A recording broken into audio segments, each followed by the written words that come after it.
evening, everyone. I would like to call to order the Elk Grove City Council regular meeting. Today is Wednesday, March the 26th, 2025. The time is 6:01 p.m. Clerk. Thank you, Mayor. This meeting of the Elk Grove City Council is recorded with closed captioning. The recording will be cablecast on Metro Cable Channel 14, the local government affairs channel, on the Comcast and DirecTV Uverse cable systems. The recording will also be video streamed at metro14live.seccounty.gov. Tonight's meeting replays will be on Friday, March 28th at 1 p.m. and Monday, March 31st, also at 1 p.m. on Metro Channel 14. Once posted, the recordings of this and previous meetings can be viewed on demand at the 3ws.elkgrovecity.org or youtube.com/metrocable14. For members of the participating audience who may have personal electronic devices, please place them on silent mode during the meeting or on mute when you are not speaking.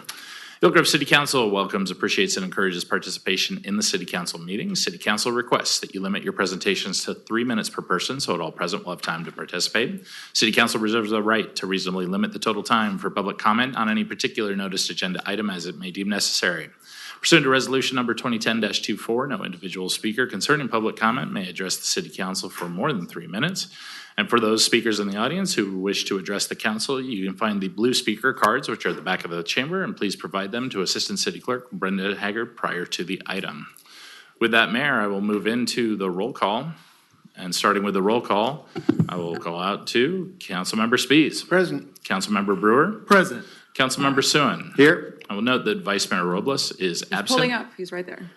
He's entered the building. We have the Vice Mayor. So we will note that Vice Mayor Robles has just arrived, and Mayor Singh Allen. Thank you. All right, next up is our land acknowledgement. I will ask Councilmember Brewer to help read the land acknowledgement, please. Thank you, Mayor. We honor, respect, and acknowledge Elk Grove's first inhabitants, the Plains Miwok, who lived as sovereign caretakers of this land and these waterways since time immemorial. We commemorate and advocate for their descendants, the Wilton Rancheria tribe, the only federally recognized tribe in Sacramento County, who endure because of the bravery, resiliency, and determination of their ancestors, tribal members, and leaders. All right, thank you. Next up is our Pledge of Allegiance, and if I could ask our educator, retired, Mr. Dave Nevis, to help lead us this evening. Please stand. Salute. Pledge. I pledge allegiance to the flag of the United States of America and to the republic for which it stands, one nation, under God, indivisible, with liberty and justice for all. Next up is our moment of silence. Please join us for a brief moment of silence. All right, thank you. Next up is our approval of the agenda. May I get a motion, please? So moved. Second. All those in favor, please say aye. Aye. Next item, closed session. Under Section 3, the closed session, there are no closed session items on the regular agenda, which will advance us to Section 4, presentations and announcements. And the first item being item 4.1, which is a proclamation recognizing March as Nutrition Month. Excellent. I would like to call up Sarah Dellett and your guests. And assisting in reading the proclamation is Councilmember Spies. Hey, good evening. Thanks for being with us today. So National Nutrition Month is March 2025.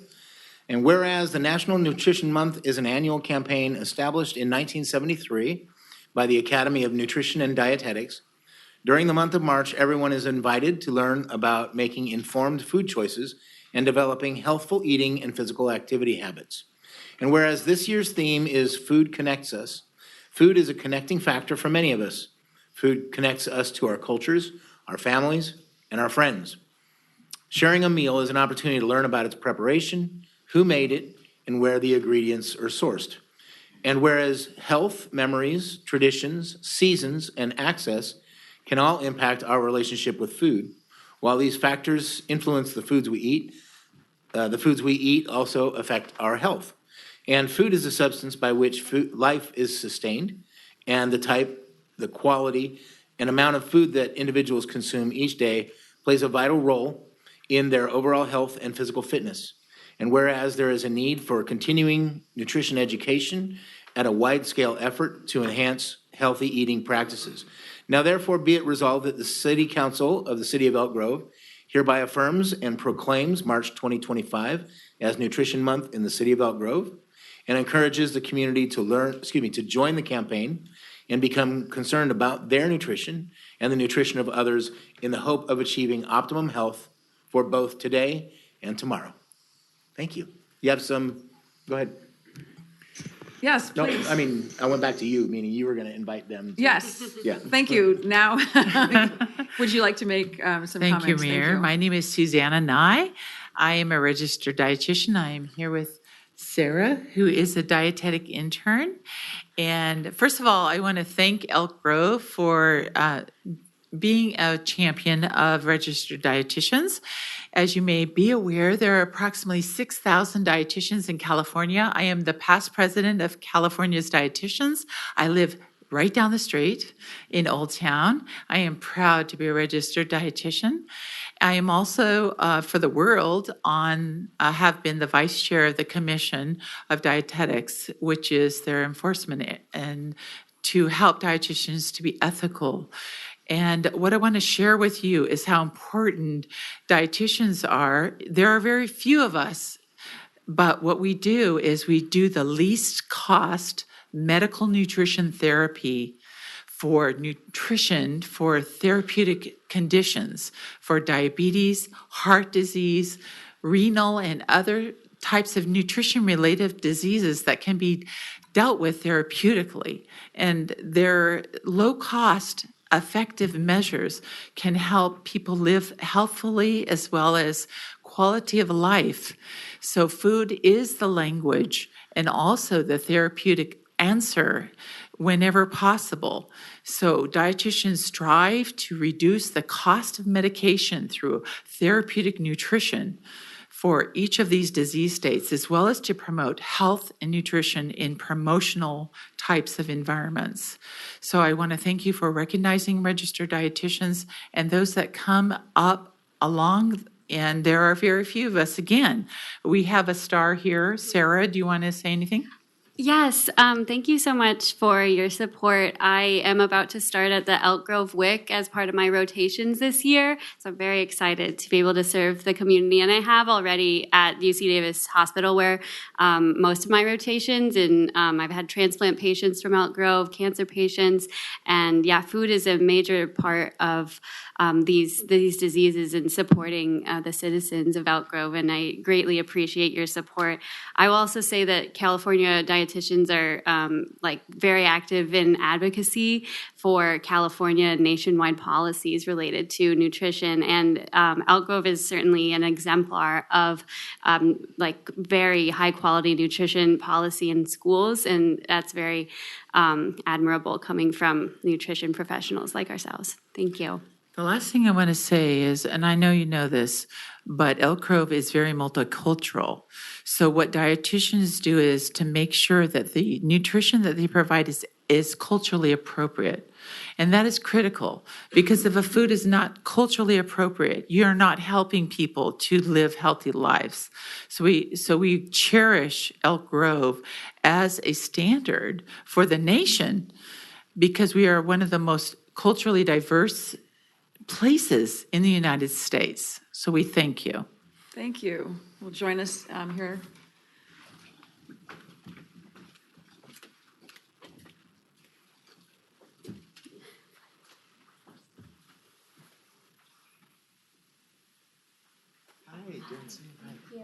Congratulations.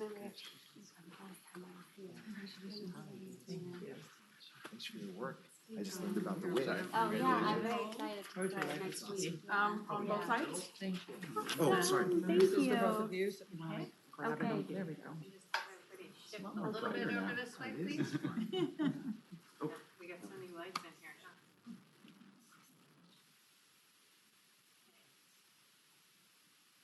Here we go. 1, 2, 3. One more time. 1, 2, 3. Thank you. All right, congratulations. Thank you so much, Council. Thank you. Thank you for your work.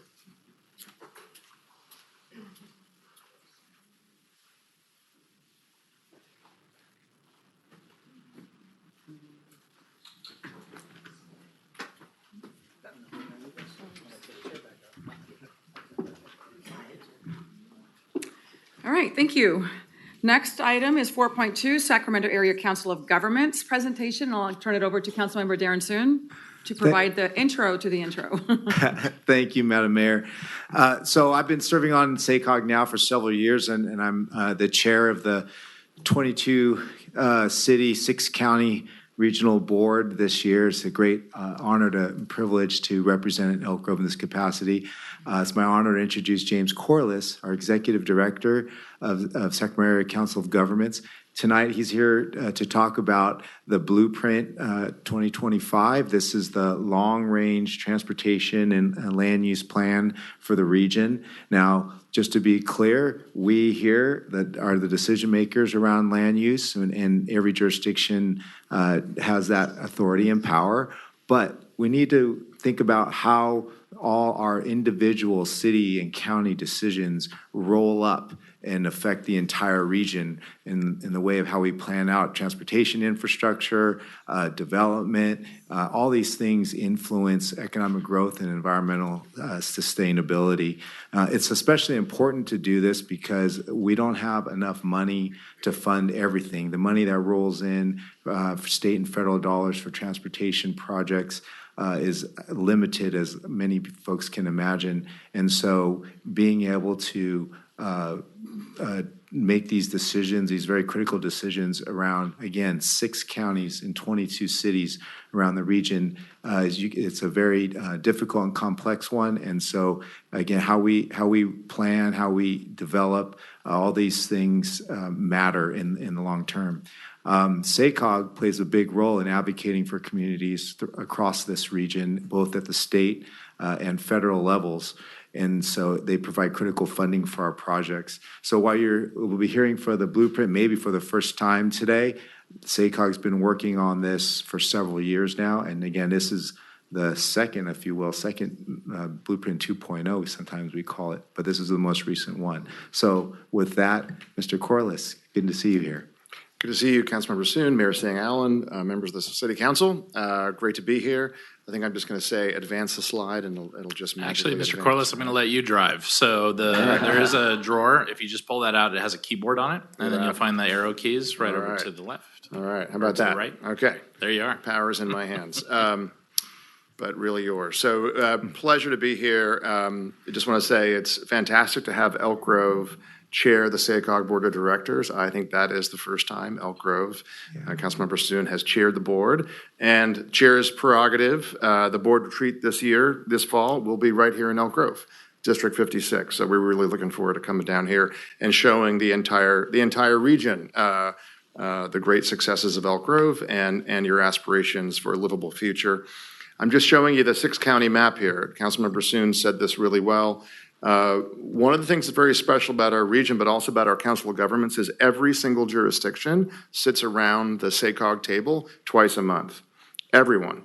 Every city from Isleton to the city of Sacramento to Sacramento County to Colfax to Wheatland to Winters, because we can fit 22 cities and 6 counties around that table. Many regions this big cannot. And so it is that table where a lot of these very difficult decisions come into play. And we wrestle with things like growth and development and traffic and air quality and meeting state carbon and climate goals, as well as now what's happening federally as well. So we start this plan, and this really is a plan we update every 4 years.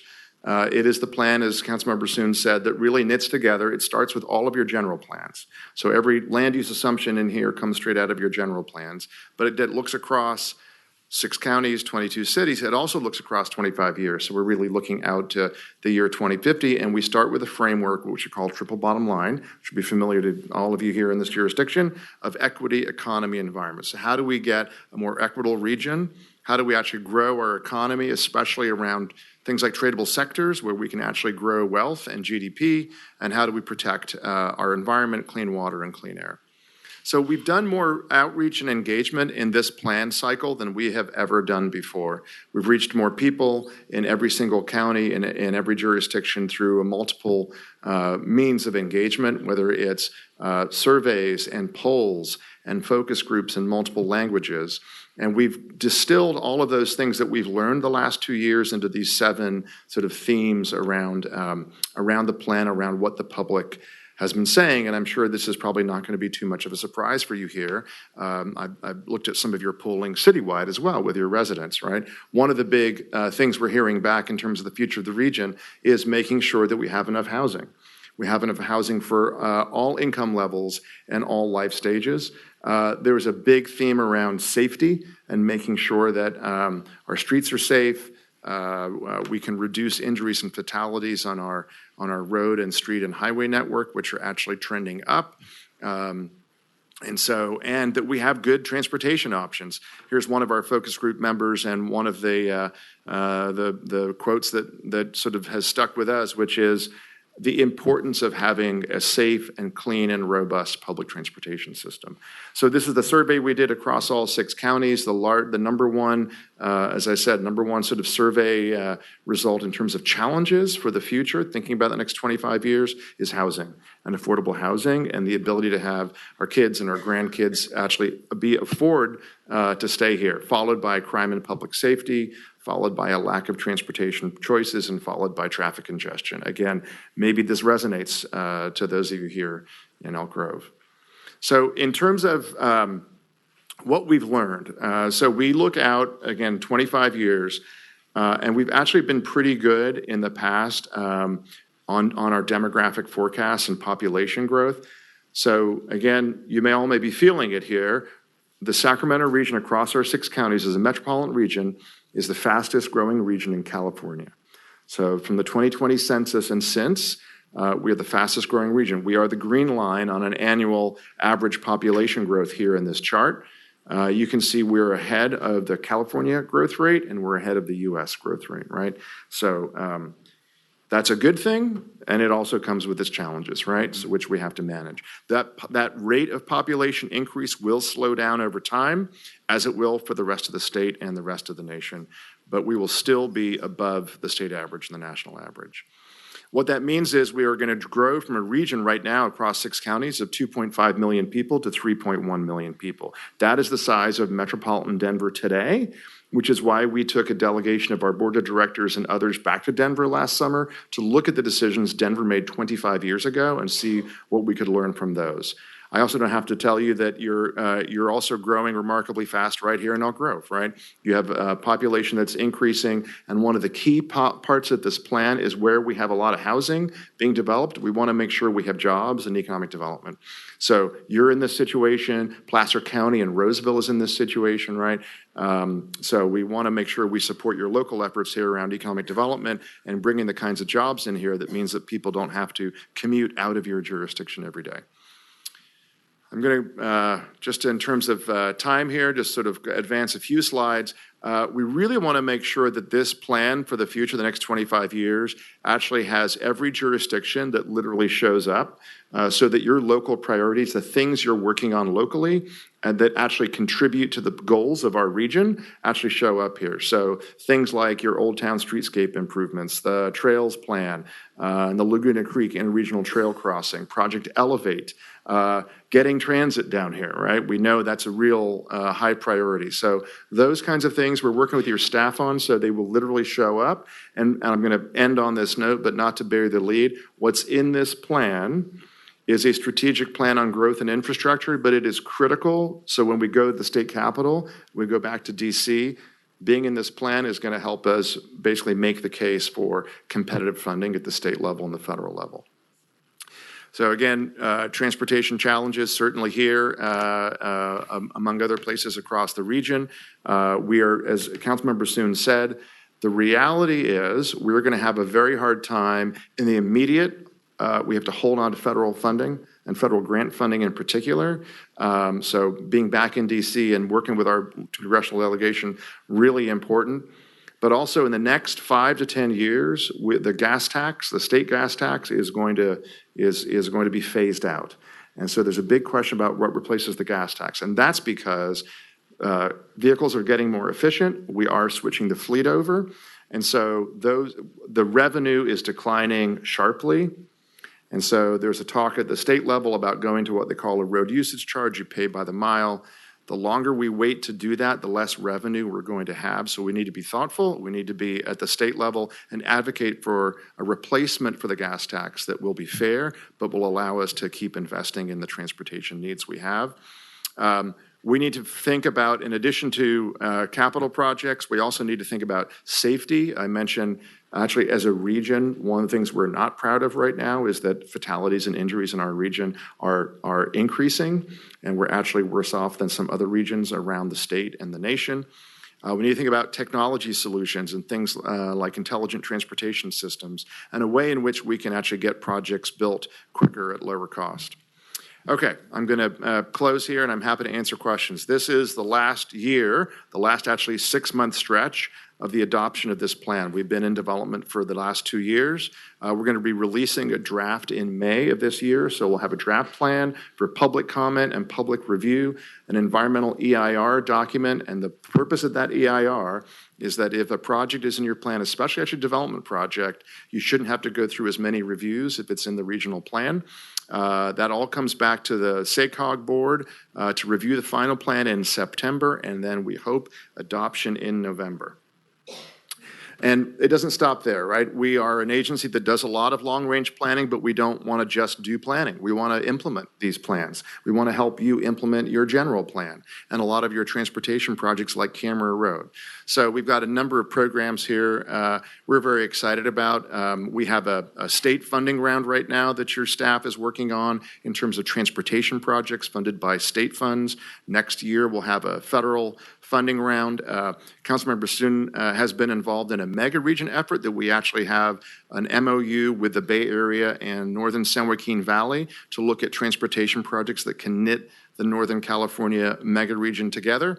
And finally, all of your great trail systems that you're trying to build out here, we have a plan to connect every corner of this region with paved biking and walking trails. It'd be a 1,000-mile trail network if we could do it, and it would be transformational. So with that, Mayor Sang-Allen, you and I talked a little bit about both the opportunities but the challenges ahead. And I would say we have a bipartisan delegation at the state capitol. We have a bipartisan delegation in Washington, D.C. And now is more important than ever that we work together and make sure that our members of Congress and our state assembly members and senators work across those aisles. And look at that. It's time to be a team. You all look good in purple. I'm very happy to answer any questions, and thanks again for your time. Great presentation, thank you. Opening it up for comments, questions. I'll start to the right. Any questions or comments? Yes. Thank you for the presentation, James. This was really good, and I like the high-level detail that you touched on of how all of this can work together if we work together. But one of the things I was curious about, so in the trip that you made to Denver, to really study their region, to see what things they did right as part of their growth to get to their 225,000 and then beyond into the millions. As you look at the Sacramento region, we're in that similar position right now. Did they share what their priorities are and were in terms of transportation, amenities, and just really what they were looking for in terms of an economy? Was it built on high tech? Was it built on the military? What were they looking at, and did you see similarities that Sacramento could possibly either replicate or improve on? Yeah, and I'd be happy to share. We actually wrote up a whole series of findings from that trip.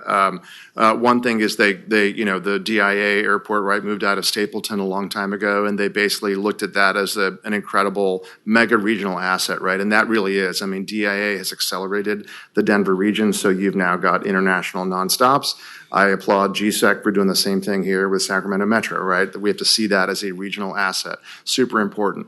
When Stapleton, the old Stapleton airport was freed up because of that new airport, but not just Stapleton, an old mall. They actually had a mega mall, which was incredibly exactly the same acres as Sunrise Mall is right now. So we had the mayor of Citrus Heights with us, they are trying to revitalize and re-envision that entire mall. Well, Denver did it. They actually built a whole new community, mixed-use community with housing and jobs and office to repurpose and rethink like where retail is not working and where it's failing. They, I think, phased a lot of their housing and infrastructure and jobs. They thought a lot about the jobs housing balance, not just in their downtown core, but through their suburbs. So there's a lot that they did that I do think we can learn from. Looking to my left here, any questions, comments? Yes, More Vice so Mayor. comments. I just want to say thank you for the presentation and thank you, Darren, for stepping up and for being the chair. For those who don't know, SACOG is super, super important and very crucial for our 6 counties. That's where the federal government comes down and does that. So thank you. Thank you. Thank you, Vice Mayor. Yeah, go. You have Oh, any- go yeah, ahead. thank you. So a couple of things. First, James, I thought you might want to give the folks at home and audience here, what role does SACOG play in affordable housing in terms of the regional housing needs allocation? So we play an interesting role, which I think, as the Vice Mayor said, not just at the federal level, but a lot of the state stuff comes down through us as a regional entity, right? So one is the regional housing needs allocation arena. I know sometimes that is very challenging at a local level, but that comes through us. But again, the idea that everybody sits around that table, and it will start again in 2026, I believe, for the 27 cycle. So that's coming. That's a zoning law, right? So that's all about zoning. I think the thing that we have heard through our plan and all of our outreach is the housing crisis in the region is bigger than any one jurisdiction can handle. I'll be the first to tell you, SACOG will not fix this. We don't have that skill set, but we can convene and we can tackle the crisis across jurisdictional boundaries. So I think it's a really important question. How do we get, in addition to zoning, how do we get to production, right? Much like you were thinking about capital A affordable, but also missing middle, right? How do we clear some of those hurdles? How do we work with the legislature? How do we get incentives? So we haven't solved those questions, but they're the first and foremost thing that the public all across communities in the region are saying you have to tackle. Housing and homelessness is the number one issue. Yeah, thank you. And that's why I just want to give folks an idea of just how massive, like the broad, I should say, that the topics are very important, right? Transportation, housing, affordable housing. And so, James has a very, very tough job because he's balancing urban cities, rural cities, suburban cities. So, James, I want to give you kudos since you're here, and you haven't been here in a very long time. But when you first came here, you went to every single city and county in the region to learn about them. And since then, you've started to take us around these tours, and not just urban areas, but suburban areas like Denver, like Baltimore, to learn about how these patterns and how people are doing things differently. You mentioned the redevelopment mall. So very tough job you have. Thank you for being here in this presentation. It's a lot of good information. Thank you, and I'll just conclude also, thank you for coming to our city. I appreciate you continuing to work with our staff and additionally other regional leaders, particularly in the transportation sector. Thank you for your collaboration and partnerships there, and looking forward to seeing more of that in the coming years. And just want to congratulate you on a great staff and a great team. We know whenever we're working with your staff, they are top-notch. They know how to go get grants. And also your focus on things like Project Elevate in District 56 and the zoo, right? And getting high-capacity transit. We see that, we recognize it, we want to support it, economic development and jobs, right? To bring that to your community. So keep going. We're here to support you, and thank you. Sounds good. Thanks. All right, thank you. All right, we will move on to our next item, which is public comment. And we have 3 people signed up to speak. We will start with Emily, followed by Jacqueline Canoes. I don't have a last name here, so.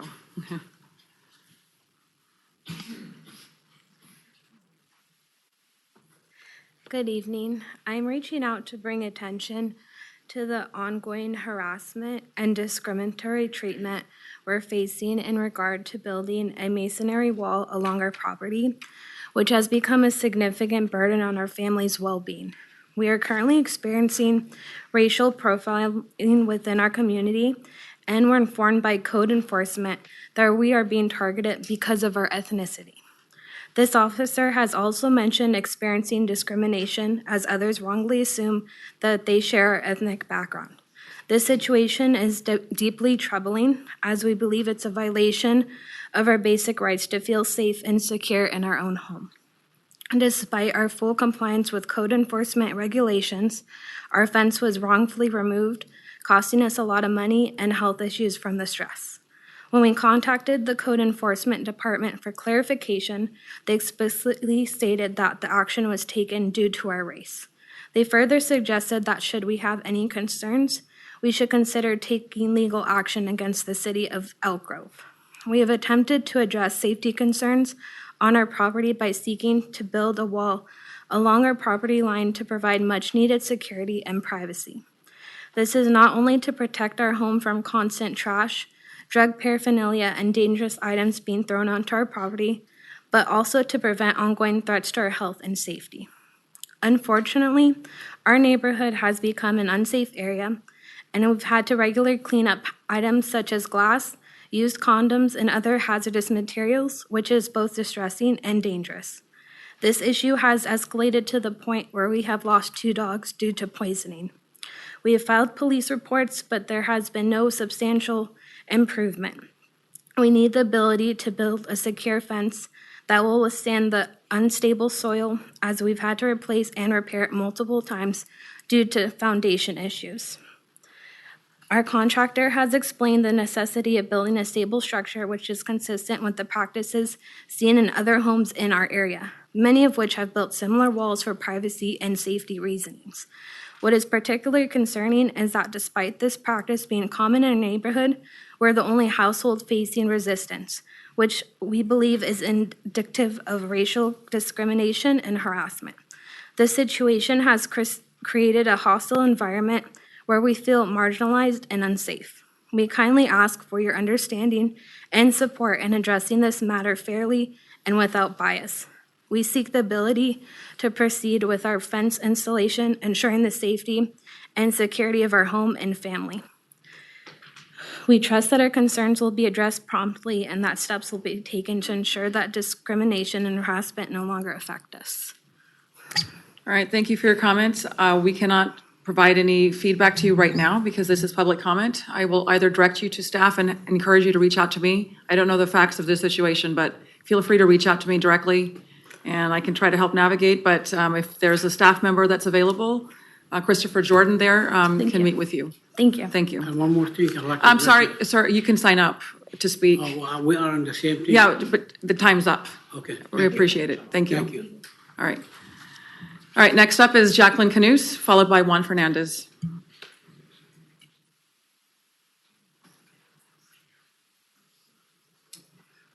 Good evening. At the last meeting on the 12th, I posed a couple of questions, and I'll review that. Do Elk Grove citizens speak at the city council meetings only to vent? Are my questions and concerns reviewed or delegated out, or was nothing done? Expressing respect of follow-through and apprising citizens of the speaker's time and effort would benefit us all.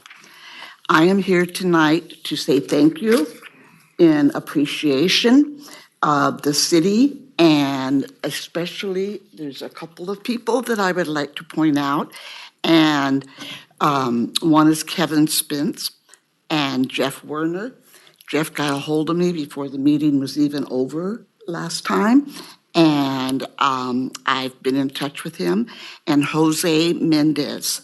And I really appreciate the quick turnaround of the response and the respect shown me and my concerns for Elk Grove. So thank you very much. And Kevin. Thank you.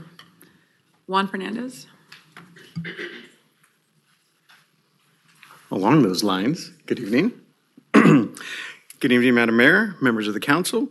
I've spoken here before and I've asked for your help in addressing a quality of life issue with regard to nuisance noise. I realized I've asked for your help, and tonight I stand before you to thank you for assistance in gaining some relief in that situation. While much of our government currently seems to be dysfunctional, I want to take this moment to thank my city council member Rod Brewer and Jason Behrman, thank you, and especially Captain Ryan Elmore of the Elk Grove Police Department for helping demonstrate that government can be functional and accountable. My family and I literally sleep better at night due to your direct and positive influences in our life. After much collaboration with Captain Elmore and guidance from Mr. Behrman, my situation has vastly improved. However, I encourage you to support Captain Elmore in his plan to procure technology to record and confirm nuisance noise. A portable recording device will reduce the manual effort currently needed to confirm nuisance noise and thereby release animal control officers from having to be there to personally witness the nuisance noise event, especially after hours. Thank you again, and I look forward to continuing to be a resident of and a servant to the city of Elk Grove. Thank you, Mr. Fernandez. That is my final speaker for public comment. I will close the public comment opportunity and move on to our next item, which is our city manager's report. Good evening, Madam Mayor, Vice Mayor, members of the City Council. Jason Behrman, your city manager, happy to report on a few items this evening. First of all, Sacramento Sierra Building and Construction Trades Council and people working together are taking it to the streets for a unique career fair and block party this Friday, March 28th from 10 a.m. to 2 p.m. at District 56. Attendees will have a chance to talk with representatives from 28 local construction union affiliates and meet with construction companies, government agencies, schools, and public utilities with job openings. Anyone is able to attend this event free of charge.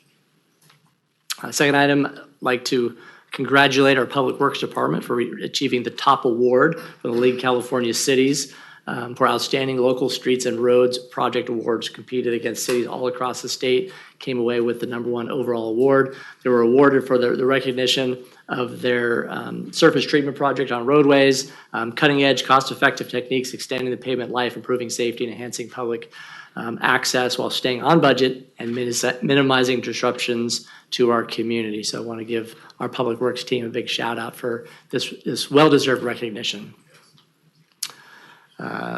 To improve accessibility and ensure ADA compliance, curb ramps across the city are being upgraded. Work is underway and will continue through the end of May. Crews will be out Monday through Friday, 7 a.m. to 5 p.m. with adjusted hours of 9 a.m. to 3 p.m. near schools and on major roads. Expect minor road delays and temporary pedestrian detours. Our animal services team is celebrating National Adoption Week by waiving fees for adoptable animals at their shelter and at local events. They'll be bringing adoptable pets to PetSmart on Laguna Boulevard this Saturday, March 29th from 11 a.m. to 2 p.m. You can view adoptable pets and learn more on the city's website. One of the city's largest run events will take place this Sunday, March 30th, the 14th annual Kaiser Permanente running of the Elk will start and finish at District 56. Race activities begin at 8 a.m. and road closures and detours around District 56 will be in effect until noon. Proceeds benefit the Elk Grove Youth Sports Foundation. View traffic details and how you can register for the fun event on the city's website. The Pardas Housing Complex is opening its first phase this summer, and a new housing lottery has opened for 96 modern, energy-efficient apartments for individuals and families earning 30% to 80% of the area median income. Details, a link to eligibility requirements, and a form to enter the lottery can be found on the city's social media platforms. Application for the lottery for units is available through Monday, March 31st. Recruitment is open for positions on the Diversity and Inclusion Commission and Historic Preservation Committee. These are non-paid volunteer appointed positions for Elk Grove residents. Anyone interested in either of these positions have until Wednesday, April 2nd to apply. And the final item is the Recycling and Waste team is bringing back their compost giveaway, which was a great success just a month ago. This time it will be at Elk Grove Park at 9950 Elk Grove Florin Road. Next weekend, April 12th through the 13th, between 8 a.m. and 5 p.m. for this free self-serve event. Bring your own containers, buckets, bags, or even a truck bed and a shovel to load up on free, nutrient-rich compost. And that concludes my report. Happy to answer any questions the council might have. All right, thank you for that excellent report. Any questions or comments to the left? Yep, please. I'm sure you'll all join me in saying thank you very much to our Public Works and congratulations. Riding on roads that are nice is something that we do here in Elk Grove, and I don't know that everybody appreciates it every day, but we certainly should. And it's more, Public Works is just more than streets, right? Drainage and all sorts of things. And, it would be a lot less comfortable in Elk Grove if we didn't have a fantastic Public Works team. So I want to say thank you very much to your team. Yeah. You're here, for sure. Thank you. All right, we will go on to our next item, which is our consent calendar. At this time, I will open up public comment. Nobody has signed up to speak. I'll close the public comment opportunity and look for a motion to approve the consent calendar. So moved. Second. All those in favor, please say aye. Aye. Thank you. Next item. That'll take us to section 8, our public hearings. And the first item is 8.1, which is a public hearing to consider funding recommendations for the fiscal year 2025-26 Community Development Block Grant and Community Service Grant programs and provide direction on the 2025-2030 Consolidated Plan priorities.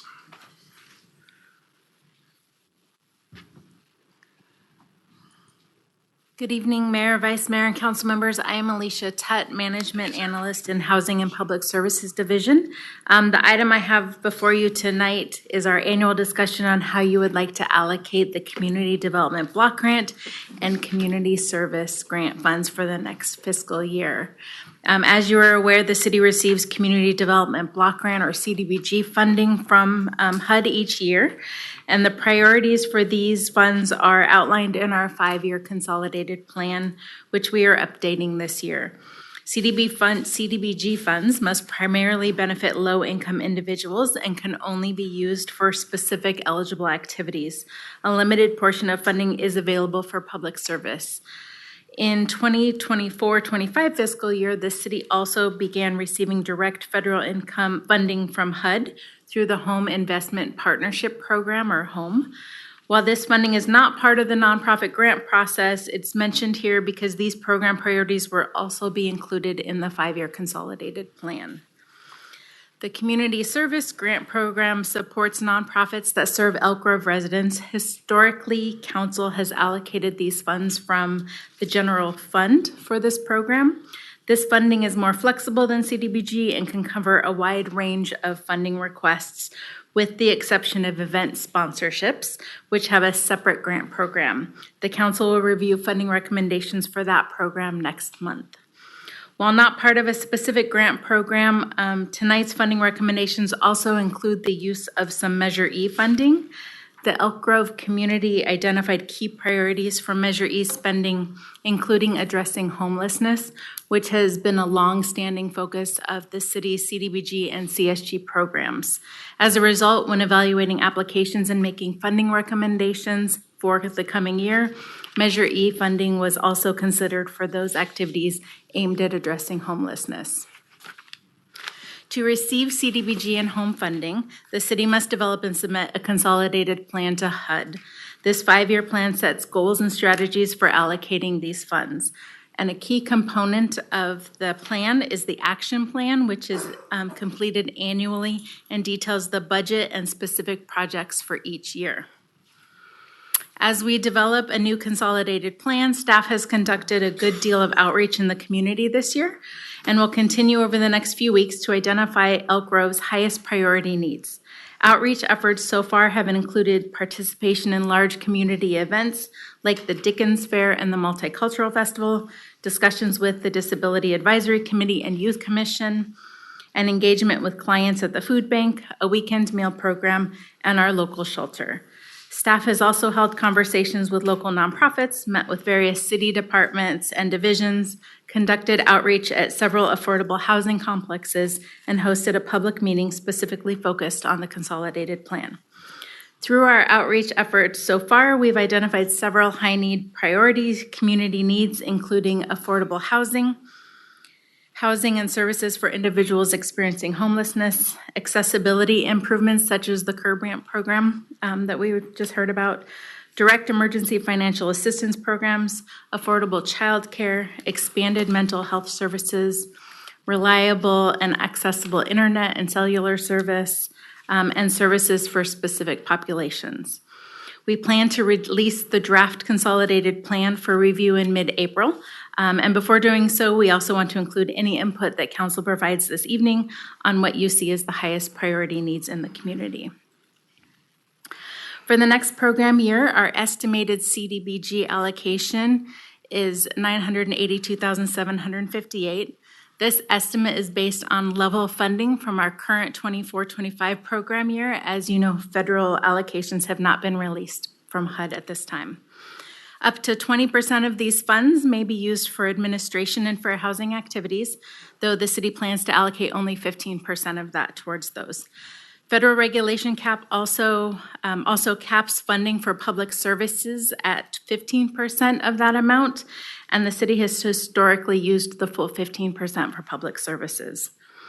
In addition to the new funding allocation, we are recommending the reallocation of almost $261,000 in unspent funds from prior years, resulting from projects that either didn't complete didn't either move forward or did not fully use their allocated funding, along with over $88,000 in program income that we have received from loan repayments through our home repair program. Federal regulations restrict the use of the reallocated funds to capital projects. However, 15% of the program income may be allocated towards program services, so that amount is included in recommendations tonight. Additionally, one other regulation with the CDBG funds is that they cannot be used to replace recent local government funding, so we must ensure that any activities previously funded with local dollars are not funded through CDBG funding. Our anticipated home allocation is just over $359,000, and as a reminder, these are not included in tonight's nonprofit grant programs being reviewed. New for fiscal year 25-26, the CSG program, or Community Service Grant Program, is been restructured into two funding categories. First is the CSG Traditional, and then the CSG Capital Projects. The traditional funding programs, activities that directly benefit Elk Grove residents, enhancing their quality of life, community engagement, and local services. CSG Capital Projects provides one-time funding for capital improvements, equipment, or supplies that support the mission and operations of eligible entities serving Elk Grove residents. The city has tentatively earmarked $462,313 for CSG Traditional program, reflecting a slight increase from the previous year. This allocation is based on 0.5% of the prior year's budgeted general fund expenditures. Additionally, staff proposes allocating up to $100,000 for new CSG Capital Projects category, providing additional funding that was not previously available. With this expansion, the total available funding under the CSG program will be $562,313. And finally, we have included $106,352 of Measure E funding in the recommendations for activities that address or prevent homelessness. So the city released a joint application in January for the CDBG and CSG programs, and funding availability was announced through the city's website, weekly updates, and social media postings. Several notices were also sent via email to our extensive nonprofit list. A technical assistance webinar was held in January with an archived video being posted on the city's website for those who were unable to attend on the scheduled date. Using one application, nonprofits could apply for CDBG and/or CSG funding for each activity. There was no limit on the number of applications that could be submitted per application. And then applications were due in mid-February. We received a total of 42 applications for both nonprofits and city departments for a wide variety of activities. The total funding request exceeded $5 million, which always makes it a tough challenge for us, given that we have limited funding available.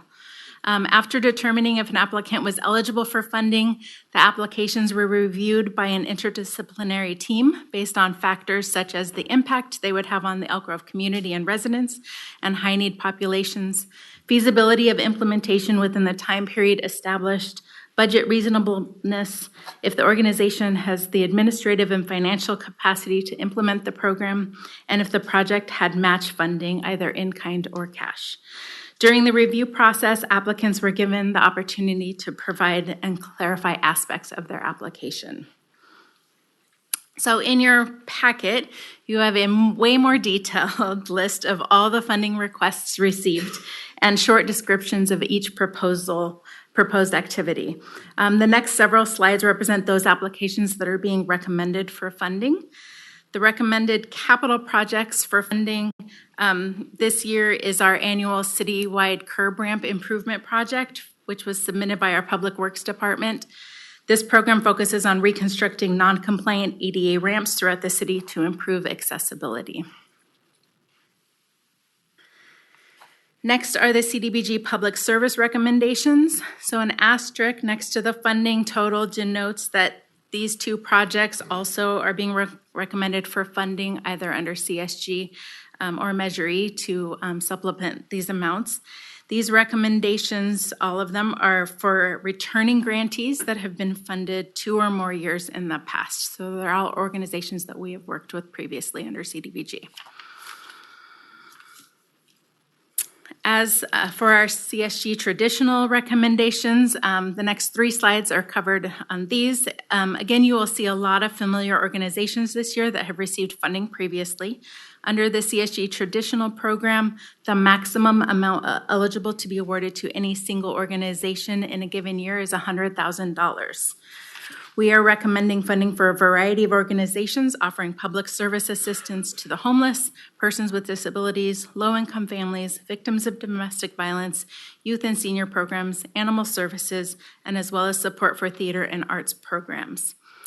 Of the 19 nonprofits recommended for funding under CSG Traditional, 3 are new grantees to the city under this program. So for this slide, just a few I wanted to highlight. The Chicks in Crisis is represented at a 40% increase from their prior year funding or their current year. Elk Grove Community Foundation is a new organization funded under this program. And then Elk Grove Community Garden and Learning Center is a returning. They've been gone for a couple years, but they're returning.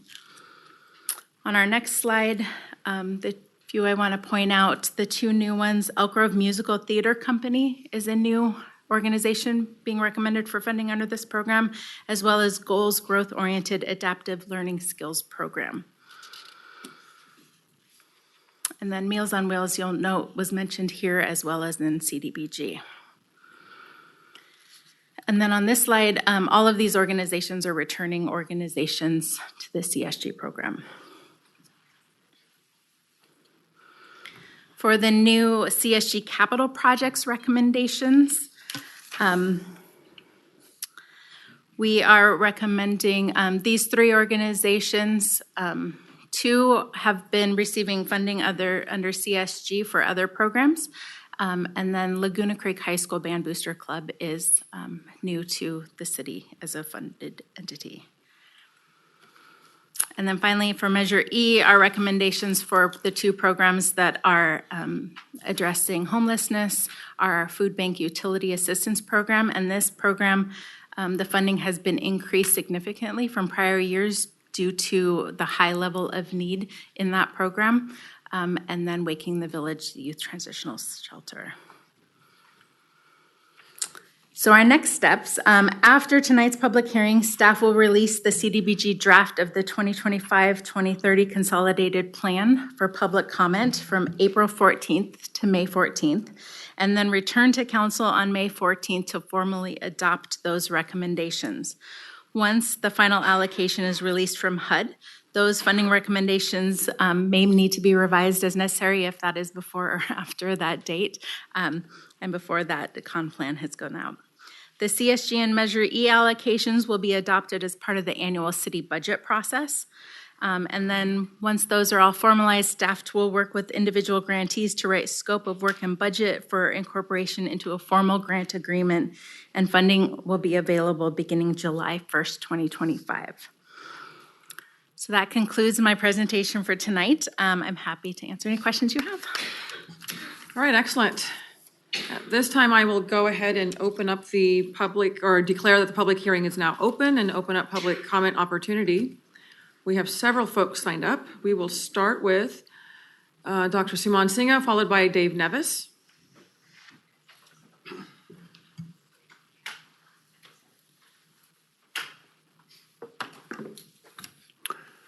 Good evening, Madam Mayor and council members. My name is Suman Singha, and I'm the chair of the Elk Grove Food Bank Board of Directors.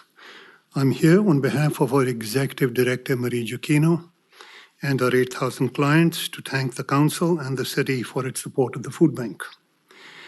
Over the past 20 years, it has been an honor for the food bank to partner with the city to serve our most vulnerable citizens who face food insecurity. We are grateful for the vision and support of the city as we work together to meet the needs of our community. As you are aware, the future appears to be even more challenging than the past. If USDA funding support and other federal grant funding is reduced, we will attempt to direct more of our limited resources to meeting the basic needs of our clients. These are challenging times, especially for our over 2,000 senior clients who face a dire future in their so-called golden years. These individuals worked all their lives, many in low-wage jobs that barely allowed them to make ends meet. Barbara Erlenreich wrote a book back in 2001 titled Nickeled and Dimed on Not Getting By in America, on the sad state of the working poor. Regrettably, the fortunes of the working poor has not improved since 2001. That said, we rely even more on assistance from the city for the public-facing component of our Kent Street facility. Even though we have surrounded our facility with a high-quality fence, vandals have repeatedly tried to break in through a pedestrian entrance gate, the repairs of which have cost $8,000 twice, and it is broken again. Since we submitted our ARPA proposal, our main entrance gate has been damaged and is in need of repairs. We thank you for recommending the $35,000 in ARPA funding. In the event there is any funding remaining in the ARPA pool, we would greatly appreciate an additional $20,000 so we can make the necessary repairs to our main gate and the pedestrian gate. Our staff is committed to having all the necessary repairs completed in accordance with ARPA guidelines. Once again, thank you for your continued support and for a consideration of the ARPA request. Thank you. Thank you, sir. Next up is Dave Nevis, followed by Gina Tilke. Good evening, Madam Mayor, Vice Mayor, and City Council. I am honored to be here tonight to represent Elk Grove's HEART, which is the Homeless Assistance Resource Team, and to express our sincere appreciation for consideration for a grant to keep our organization functioning in the level that it has been. Our grant request is to keep funding an administrative assistant who works for us, who keeps our phones going, our emails going, and lines up people with other agencies and helps us significantly. That individual is an employee with the Community Services District and has been invaluable over the last few years in terms of making our meetings documentable and getting the message out and doing the work that he does. On top of that, Elk Grove HEART has appreciated the support and the relationship that we've had with the city of Elk Grove for the number of years that we have. Your support for our organization and your support for people experiencing homelessness, I don't think can be compared to any other county or city that I've ever heard of. You care about our citizens, and as two of our citizens already commented tonight, you respond when people are asking for help. You have been there for us, and HEART will be there for our people that are experiencing homelessness. So once again, thank you on behalf of an organization that I'm so very proud to be a part of. Thank you. Thank you. Next up is Gina Tilke, followed by Kara Lack.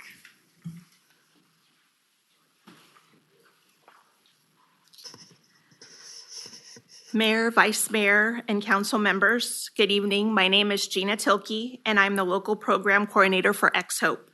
Thank you for the opportunity to speak, for me to have this opportunity to speak to you tonight, and thank you to the City of Elk Grove for your ongoing support of our mission over the past few years. Your investment has played a vital role in helping us grow our reach and deepen our impact among some of the most vulnerable youth in our city. In 2022, recognizing the growing need in our community, we took a leap of faith and secured our first physical location, a 950 square foot space on East Stockton Boulevard.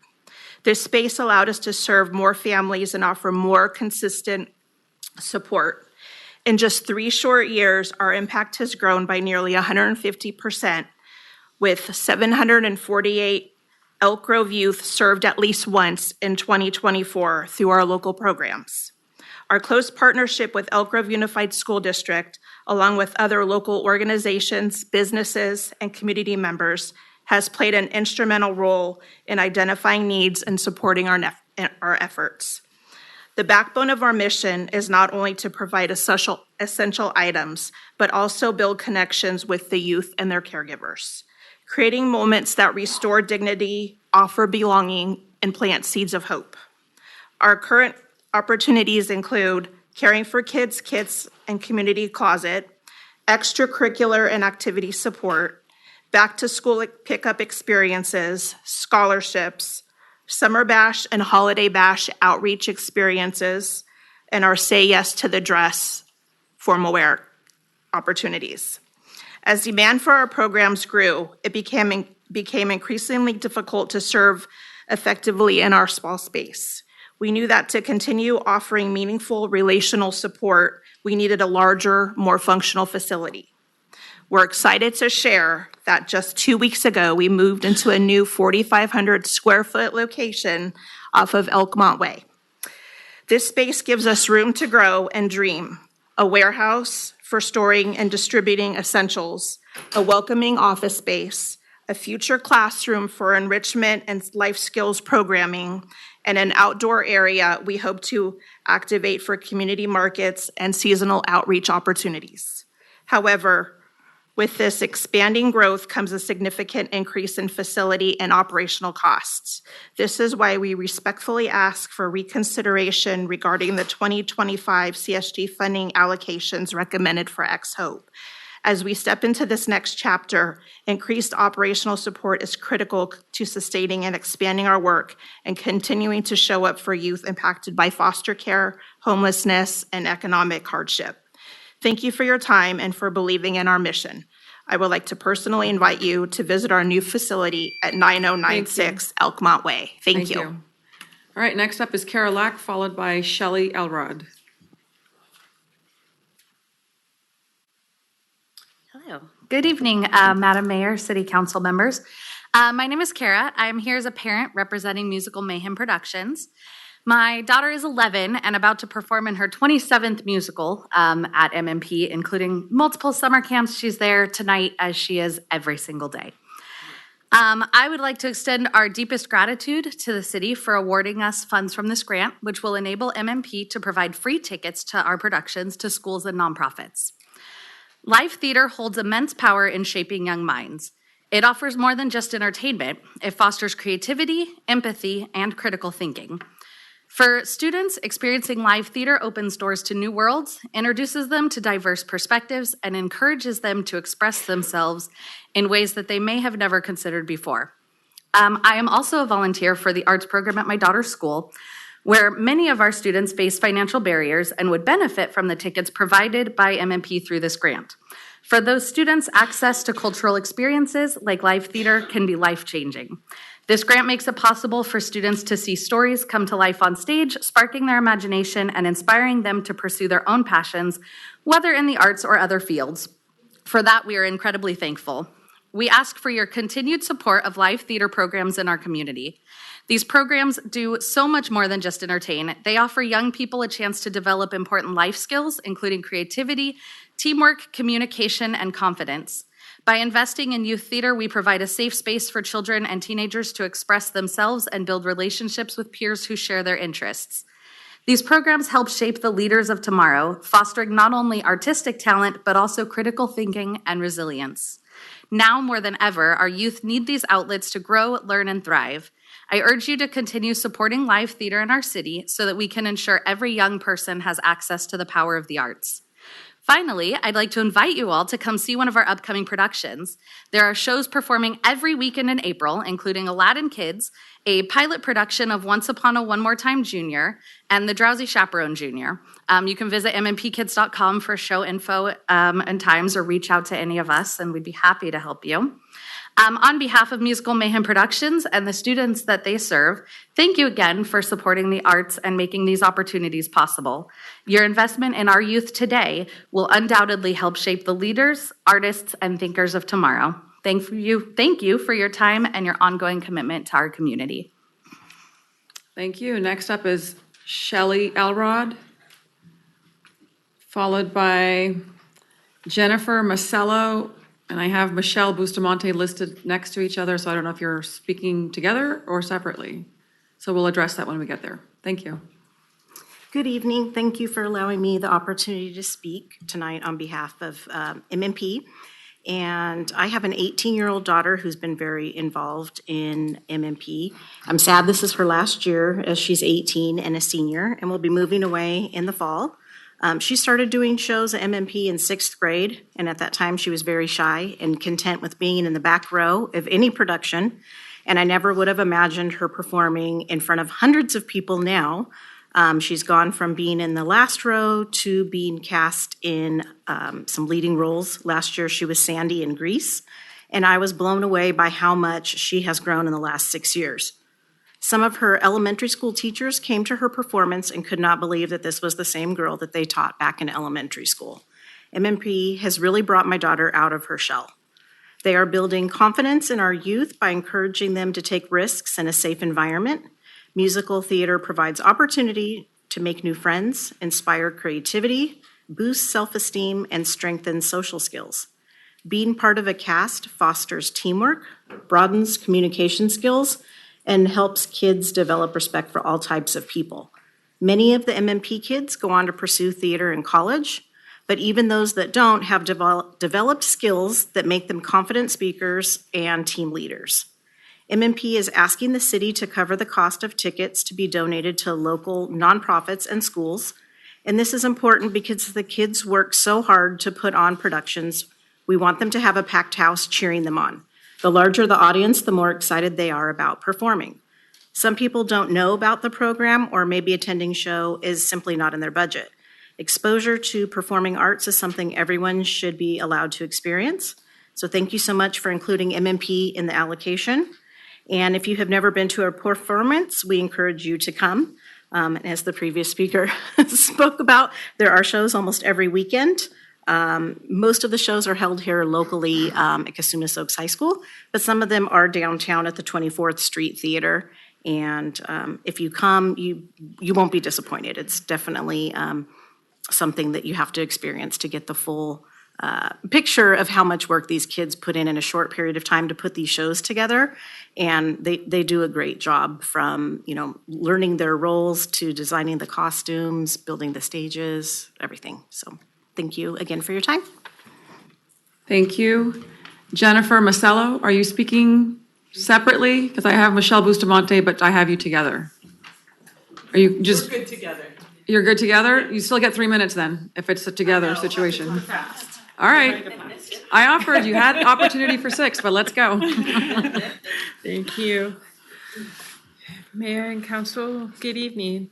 I'm Jennifer Masello, and I'm the Director of Programs for Meals on Wheels, Sacramento County. I'm being joined tonight by my colleague, Michelle Bustamante, who is our Director of Home Delivered Meal Operations. It's so appropriate that you just made March National Nutrition Month for the City of Elk Grove, because that is so near and dear to our heart and our mission. But I digress. Together, we're here to express our gratitude for the staff's recommendation of full funding of our grant request for this coming year. The proposed award of $84,000 will allow us to serve 21,000 meals to 184 senior participants in the city of Elk Grove. This funding is not just about meals. It's about nourishment, dignity, and ensuring that our seniors remain connected to their community. With your support, we can continue providing not only essential nutrition, but also the human connection and care that make a real difference in their lives. So I have a story to share. It's a sad one, but it really kind of illustrates how important the connection is between our drivers, our program, and the participants that we serve. Every week, Meals on Wheels driver George made his regular delivery to Sam, a participant he'd come to know well. Over time, he'd learned about Sam's family, his beloved pets, and even his daily routines. This time, something felt off. When Sam didn't answer the door, George grew concerned. The television was on, there was a stack of unopened mail on the porch, and signs that Sam had been home, but he hadn't stepped outside in a while. his gut told him something's really wrong. Luckily, on the route sheet, there was the daughter's phone number, and so George quickly called her and explained the situation. She was alarmed and guided him through the process of entering the home through the back door so he could check on him. George found Sam collapsed on the floor, barely responsive. Without hesitation, George called 911 and stayed by Sam's side as they waited for emergency services. Weakly, Sam reached out for George's hand, and he whispered to him, "Please call my family. I'm not going to make it."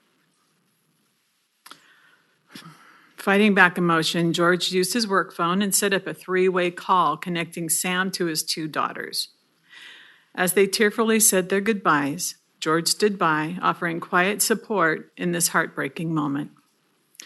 Minutes later, the emergency responders arrived and took Sam to the hospital. Sam survived the night and long enough for his family to arrive to say goodbye in person. In the days that followed, we received heartfelt calls from his family thanking George and the Meals on Wheels program. So we want to thank you for your support and supporting moments like that. Thank you. Thank you for sharing that story. Yeah. Oh, Thank you for all your right. investment in our program in our seniors. Thank you. Next up is Rachel and Lily. I've got another duo. You speaking together or just moral support someone's there? Support. Okay, excellent. Hi, thank you so much for giving us the time to talk. So we are also with Musical Mayhem Productions. This is Lily. I am Rachel. And Lily learned about MMP through her older brother. So she started as a patron in the seats watching the arts. And as she grew to about 3 years old, decided she wanted to get up there on stage herself. And she has been acting with them since since she was 5 years old. COVID kind of hit a bump in that one. But we're here to say thank you for giving the opportunity for more students to participate in MMP as patrons, as students in seats, and to get exposed to what a wonderful community of theater is. Through theater, Lily has learned to sing and act and dance and has really built self-confidence and a new group of friends that I know she'll have through a lifetime. How many friends have we drug into MMP? We have so many friends now that are involved in MMP after coming and seeing the shows. And so the money that we are able to use to get more kids in the seats who aren't traditionally exposed to this is very exciting. MMP's motto is creating awesome adults, one musical at a time, and this gives us the opportunity to hopefully create more awesome adults. In fact, MMP annually creates approximately or contributes to creating 1,400 awesome adults in the making as they are able to perform on stage. So with that being said, I know you've heard that we have lots of shows coming up. Lily will be in Aladdin. There's actually 7 shows in the next 6 weeks coming up through MMP. So again, thank you for the opportunity to keep people coming to see us. Next up is Heidi Kaiser, followed by Alma Wilcox. Good evening, Mayor and Council members. I'm Heidi Kaiser, Director of Government Affairs for Child Action. I'd like to comment around the plans for the 2025-2030 Consolidated Plan. Child Action has empowered Sacramento County families through early care and education for almost half a century. Last year, we administered over $127 million in childcare subsidies, directly supporting almost 9,000 families and over 16,000 children, many here in Elk Grove. We partner with local childcare providers to expand access to affordable, quality childcare, licensing support, capacity building resources, and training for early educators. Elk Grove's own community development block grant outreach highlighted childcare as a critical need addressed. A challenge Child Action is uniquely equipped to address. Already, millions of our annual funding is going towards uplifting Elk Grove children, families, and educators, and we think it's important to deepen that impact here. We're already Livability's top place to live in California. And I say we because after living and working everywhere from Washington, D.C. to London, I chose to raise my family here in Elk Grove. This is where families come to thrive. Let's ensure every family here keeps thriving. Child Action is eager to collaborate with you to tailor solutions that sustain Elk Grove's prosperity. And Elk Grove, Sacramento County, is already a model for California and the communities that value our children. So we're excited for the day when we serve as the national prototype. I look forward to discussing with staff how Child Action can inform this work. Thank you so much for your time. Thank you. Next up is Alma Wilcox, followed by Carol Kahn.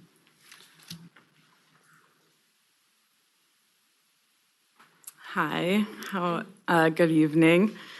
On behalf of Alchemist CDC's CalFresh at Farmers Markets program at the Laguna Gateway Center Farmers Market, thank you to the city and the council for funding this program year after year.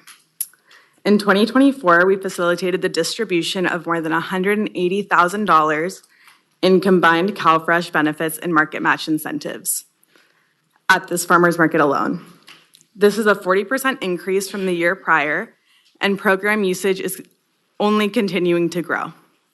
This means that every dollar you invested into this program last year facilitated $13 in purchasing power for fresh, locally grown fruits and vegetables. We are confident that your renewed funding in 2025 will maintain this level of impact. Thank you. Thank you. Next up is Carol Kahn, followed by Shelley Kassen. Good evening, Madam Mayor and Vice Mayor and council members. I'm Carol Kahn. I'm the Executive Director of Project Sentinel. We're a comprehensive fair housing center that operates in the South Bay, the Peninsula, Sacramento County, and Stanislaus County. We're extremely grateful for the continuing support, almost a decade going now, with the city of Elk Grove, not to mention other cities in the county of Sacramento. By way of a reminder about the nature of fair housing work, which is under incredible scrutiny right now with HUD and DOGE, and we're fighting for our every last dime of funding right now.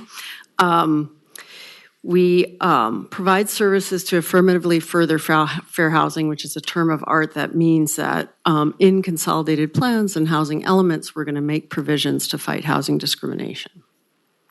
There are many protected classes under the rubric of fair housing law that protect some of our most vulnerable citizens in our communities. Those are veterans, seniors, survivors of domestic violence who might be illegally evicted because of the actions of their abuser, persons with disabilities, people of color, LGBTQ, and so on. On average, the Project Sentinel investigates about 400 cases a year. Approximately 30 to 40% of those investigations reveal evidence substantiating a claim of discrimination. Housing discrimination complaints are investigated by testing, surveys, and document review, and the majority of the meritorious complaints are either resolved through conciliation and mediation and/or through enforcement, which usually engages the California Civil Rights Department. In closing, and as we near the Fair Housing Month in April, I wish to again express my support for the ongoing wisdom of the council to continue to fund fair housing activity. It is absolutely a remedy to our housing crisis and our homelessness problem, which I know are also priorities. I think I'll leave it at that and answer any questions if you have them. Thank you. Thank you. Next up is Shelley Kessen, followed by Michelle Campbell.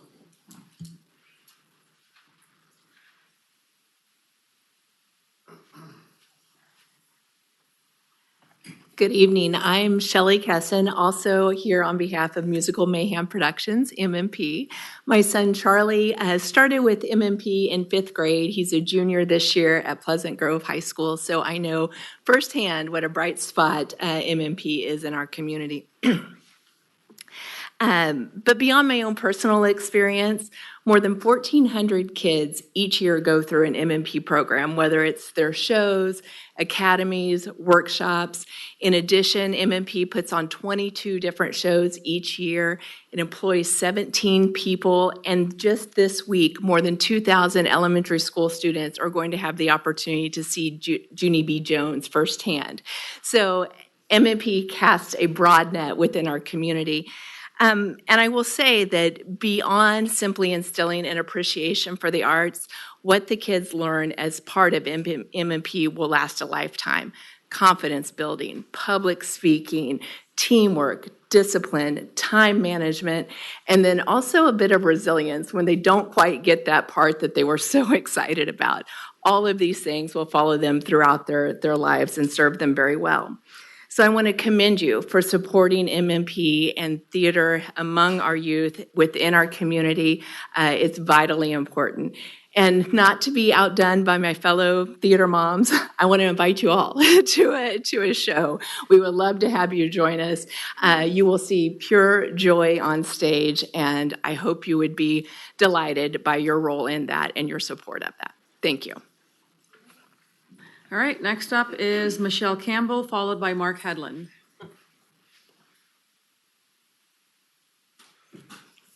Good evening, Madam Mayor, Vice Mayor, and members of the council.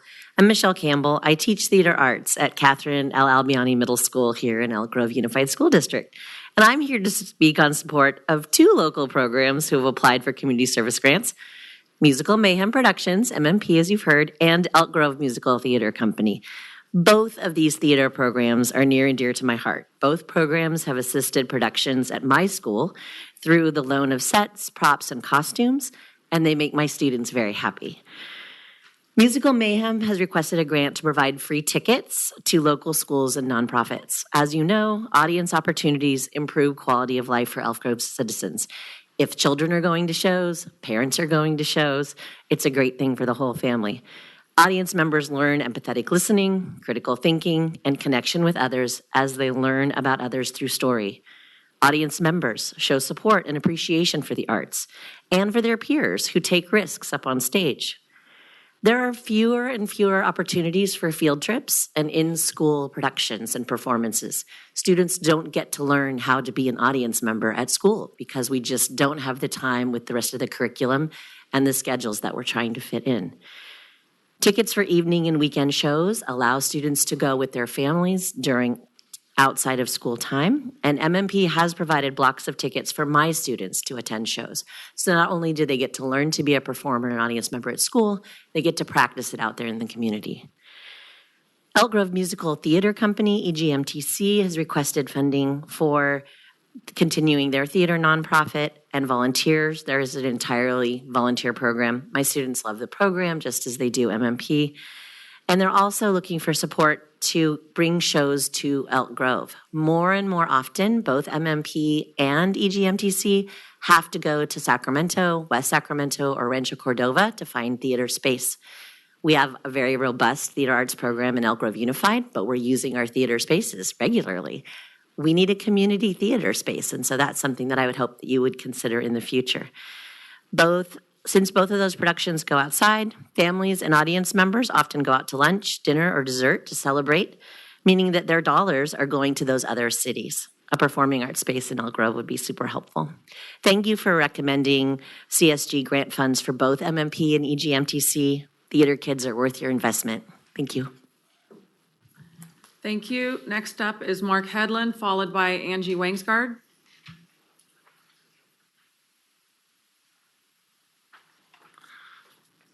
Good evening, Madam Mayor, council members. I'm here to thank you for your ongoing support for all the dozens of great nonprofits that we have that help this community thrive. I'm speaking tonight on behalf of Uplift People of Elk Grove, and your support has been invaluable for us. But just in general, I know that it's very important for you and it's very important for our community to keep funding and supporting these various nonprofits that help those in need in our community. As many of you know, Uplift is a nonprofit organization providing support in a community-style setting to individuals and families who face a variety of forms of financial and life skills poverty. With classes, group discussions, and goal-setting instruction, Uplift offers resources to participants seeking the skills to overcome financial poverty, manage health problems, and to face the challenges of aging, acquire parenting skills, and much more. It's an opportunity for our clients, individuals and families, to become part of a supportive community. They learn about stretching their income, dealing with conflicts, and improving their health, among other things, while developing positive relationships. We provide a family meal and child care during our weekly meetings to allow them the freedom to work on creating a more abundant life, and this is all provided free of charge.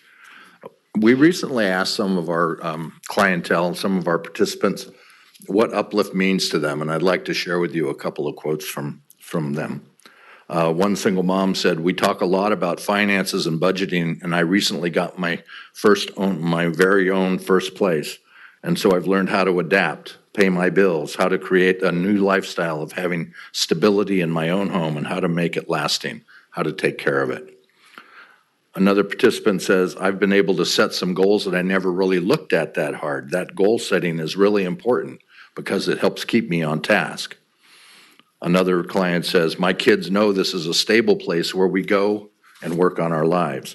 One of our volunteers said, "I came to Uplift because I wanted to give back to my community and help people in need.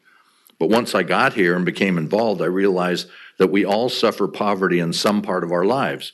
Turns out I get more from Uplift than I give." And another one of our clients, who's a single mom, who has really praised Uplift for really helping her out, wrote a short poem, and I'm not going to read the whole poem, but I'll give you a couple of excerpts. "I've gone from homeless to housing, isolated to invited, hungry to fed, strangers to friends, glances to hugs, understand my before, motivate my after. No longer will defeat have me circling the same street, waiting for someone to come and save me. I'm learning how to save myself.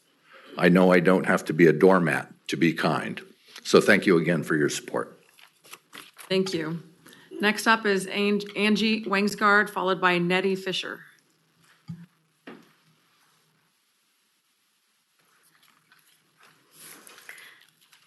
I stand before you today as the president of Elk Grove Musical Theater Company. We are so grateful for the city's tradition of helping the groups that are accomplishing good things in Elk Grove. Your investments via the CDBGs and the Community Service Grant make our community stronger and healthier.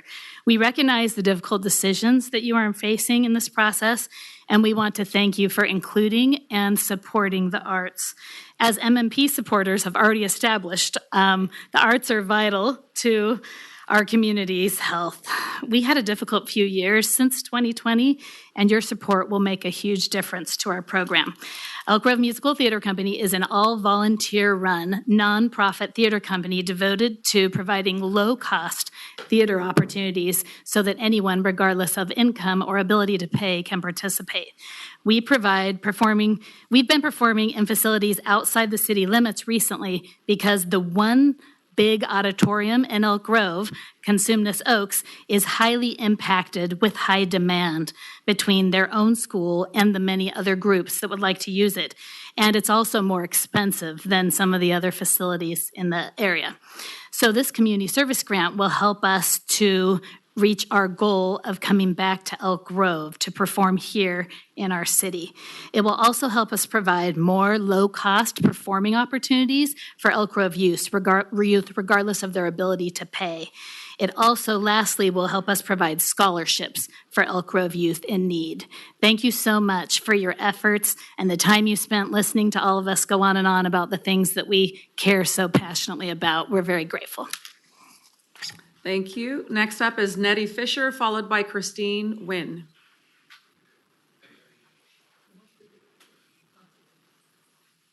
Coming with me.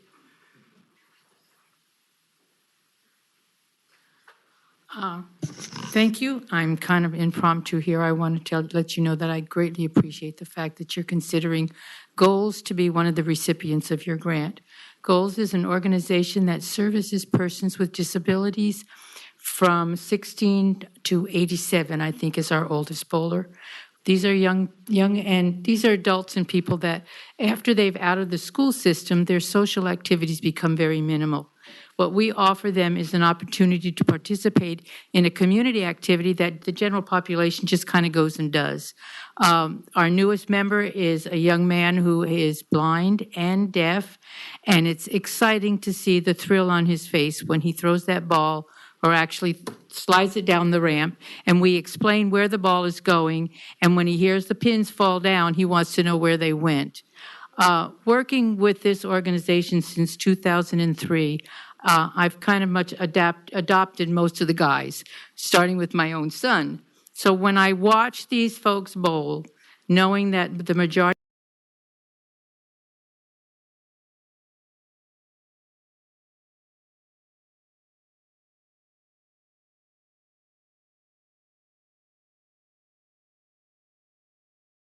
they don't have the money, we just pick up the tab, which we do anyway, but this will make it easier for us to go on and continue. We want to work for another 10 to 15 years. Thank you so much for considering goals as one of your recipients. Thank you. Our final speaker is Christine Nguyen.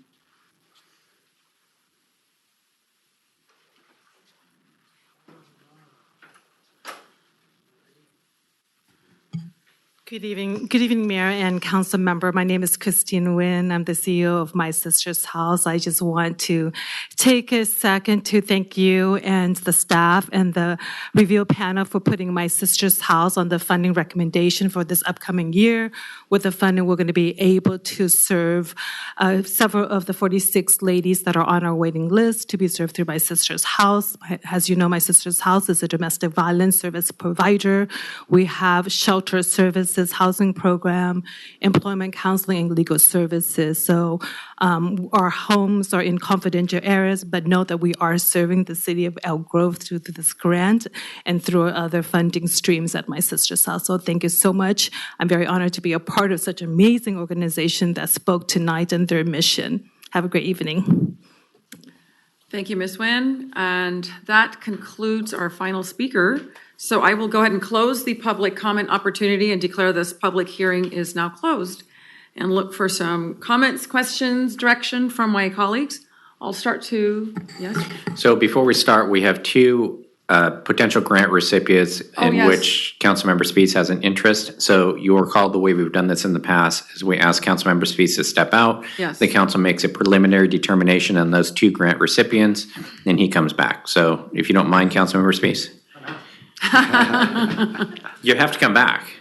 No. He says doesn't have to. I'm glad you let me know.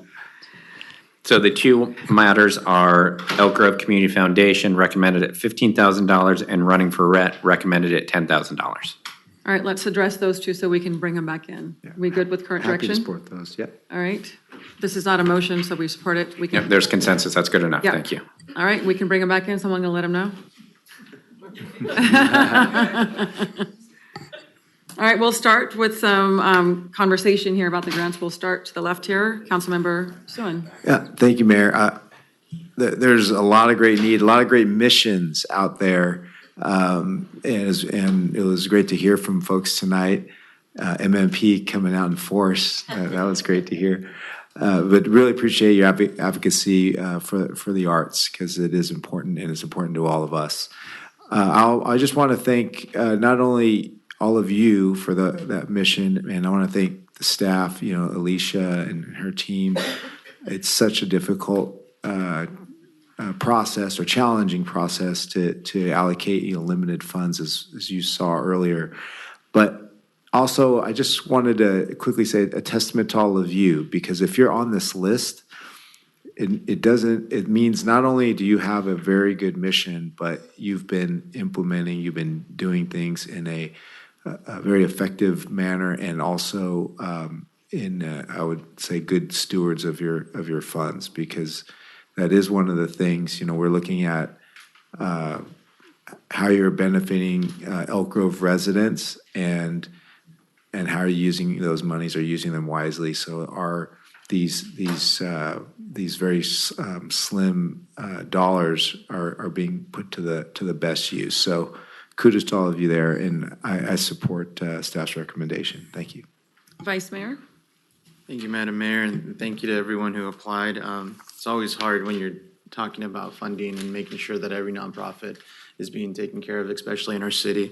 But we thank you for your hard work and everything that you've been doing. In reviewing some of the grants, can we ask for another nonprofit to be requested to have more funding? I guess that's the question. So just remember that as you request to add, then we have to take away. Okay. So there's that reality. Okay, well, I'll put it out here. I would like to see if we can give Hope X Hope, sorry. X Hope, an additional 10,000. So what I will offer up also is we all have discretionary funds. So those can also be there to augment some of these. So if you're making that recommendation, I mean, you've got discretionary funds, then I would just say that if you're looking to add more funding there, what are you looking at decreasing? Okay, well, that's why Because I'd like to put it out there and then kind of hear what my other colleagues have to say. Okay, so is that it? Yeah. Okay, very good. So yeah, just as a reminder, if we're adding, we're also then taking away. So that's a tough call. And as a reminder, we all have discretionary funds to augment some of those nonprofits that we are more passionate about. Although I feel like we're passionate about everything, but there are some that we are maybe more so than others. So I will go to Councilmember Brewer. So I want to thank everyone for coming tonight and putting their best foot forward and presenting a case on why their program should be funded and to give us a little glimpse into each of their programs. I also want to thank our group of scouts who've braved the entire evening. Yes. Because I know some of you, this is not fun work. This is not easy work. It will bore you to tears. It may make you go to sleep, but at the end of the day, you'll have a full heart at the end. They'll remember the badge though too. But what I do appreciate is, because there were some programs that I saw that did not get awarded. But if you apply next, just keep in the loop, keep applying, because and just continue building your case on why your program should receive funding. Because I did see a couple of programs that did not make the cut, and but at the same time, I saw programs that made the cut this year that were very, very, very worthy of consideration. Matter of fact, the one that really got me specifically, the Goals Bowling League. So growing up, I had 5 cousins who were developmentally disabled, and I just know. And while I was going to elementary school, we had a school across the way where we went and we were mentors, and we befriended them, did a lot of activities with those students, and it was really enriching. If there was ever an opportunity where you could spend time with someone of that nature, it makes your life that much more enriching. It really does. And to have 4 cousins that I grew up with, and they were older, but in their mind, they were the same age as me. And to see and do activities with them was really heartening. So I really am happy that we were able to give as much as we could for goals this year. And I really hope that we can come back next year and provide them with something as well. I know I definitely intend to use some of my funds for Big Day Giving to help goals out. That is for sure. But these other programs, obviously we have our mainstays, Elk Grove Food Bank Services, Al Mizpah, Ex Hope, definitely see the need in helping them, Chicks in Crisis, Elk Grove Heart, Uplift Elk Grove. On the front lines, helping people, enhancing and making things better for the community, helping uplift people and being that hand up when they need to is very important. And I'm very happy that we're providing that through these CSG grants and for these community development block grants. With the list that I see tonight, I'm comfortable with what we have in front of us and providing what we can in terms of our block grants and community service grants. Thank you. Councilmember Spies? Thank you, Madam Mayor. First, I want to thank Ms. Tutt. It is not an easy job. I get it. So I appreciate that, as well as this is the first time I think I've seen you since last time I had a comment relative to your assistance with the Sacramento Metropolitan Cable Television Commission and the grant process there. So I appreciate you for that. So first, I guess, relative to giving some direction on the consolidated plan. In general, most of these things, particularly the consolidated plan, I have 3 H's that I'm most concerned about, and that's hunger, housing, and health. And I recognize that those are almost intricately entwined together. But those would be ones that I would certainly prioritize within the consolidated plan. Without going into a long dissertation, I think we can all recognize that housing and hunger, and again, health being connected to it, are extremely difficult problems that we have throughout California and the rest of the United States, and so those will always continue to be my priorities. That said, when it comes to reallocating or any of these, I've received calls from other organizations who have their own concerns as well, that they would like to have had more, that they would have appreciated more, that they have, some even have programs that they will cease to operate if they don't get. So what I'm saying is, I think that Ms. Tutt and her team have done a very, very good job in balancing the grants as drafted, and I would support the plan specifically as drafted. Thank you. Thank you. Thank you to my colleagues here for your excellent and thoughtful comments. We saw what the need was. The request was $5 million and more. That's a lot. Obviously, we don't have that to allocate with a record number of 42 applications. I want to thank everyone that came out to speak, and this is hard. So I want to thank staff for your due diligence in helping us, really. And I also really appreciate the review committee. It was very diverse, and getting that input and feedback from everyone is very, very important. At the end of the day, what I see here, and I appreciate as the nonprofits that all of you are, is that the government can't be all things to everyone. And I really want to recognize and thank all our nonprofits for stepping up and helping our community in all of your respective ways. So thank you for all that you do in the city of Elk Grove. So with that, I too support staff recommendation. I wish we had more money to allocate for all of these organizations and some that we didn't allocate funding for. The need continues to be great, but I want to thank and recognize our city for stepping up and doing our role for our community. So thank you, and thank you everyone that came this evening. All right, so I think we have sufficient direction on this item. We will move on to item 8.2. Yes? Nope. We don't need a motion. There's not a motion, it's just basically direction. Council direction, consensus. We're all consensus. Yeah. That is supporting staff recommendation. Sorry. Yeah.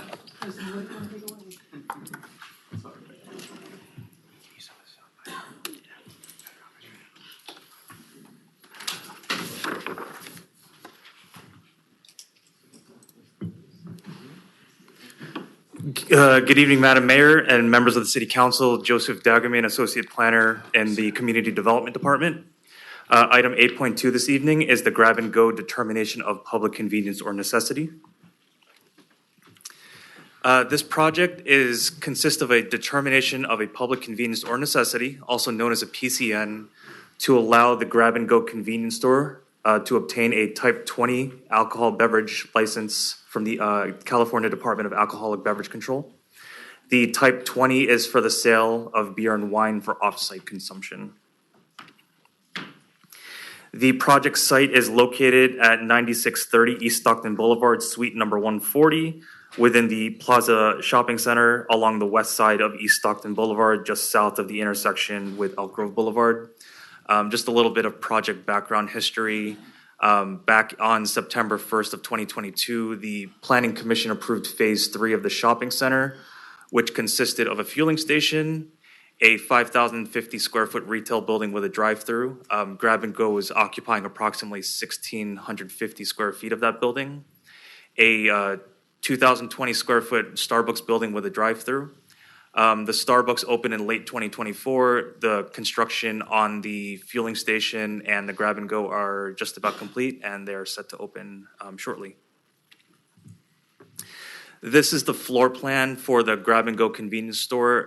The area outlined in red is the area where beer and wine products are going to be sold and displayed inside the convenience store. So ABC requires that an applicant obtain a PCN from the affected jurisdiction when the establishment is located within a high crime area or when the census tract is deemed over-concentrated by ABC standards. A high crime area is defined as a crime reporting district that has a 20% greater number of reported crimes than the average number of reported crimes for all districts in the city. Elk Grove is separated into 26 sectors for crime reporting purposes, that is for data by the police department. The project site is located in subsector 5104, which had 46 crimes reported in the year 2024. The average number of crimes per beat is 116, so this project is not in what is determined to be a high crime area. However, it is under census tract 93.09. This census tract is determined to be over-concentrated as there are two licenses are considered to be over-concentrated. There's currently 3 active licenses in the census tract.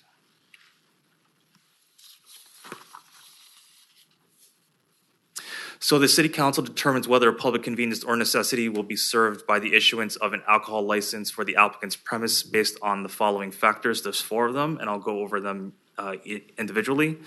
So the first one is the proximity and number of other retail outlets selling alcohol. The retail outlets near the project site that's currently serve alcohol are the Elk Grove Chevron Extra Mile Convenience Store located at 9603 East Stockton Boulevard.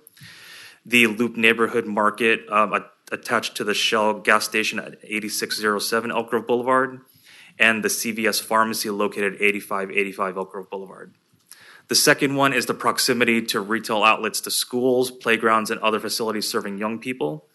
So the nearest facility serving young people is approximately 800 feet away. That is the Code Ninjas at 8641 Elk Grove Boulevard. The nearest school is more than half a mile away, which is Joseph Kerr Middle School, and the nearest park is also nearly half a mile away, which is Baker Park. The third one is the proximity to retail outlets to residential neighborhoods.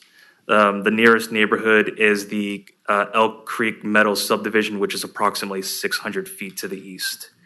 And finally, whether the retail outlet provides a wide range of desirable goods and services or a unique type of goods and service.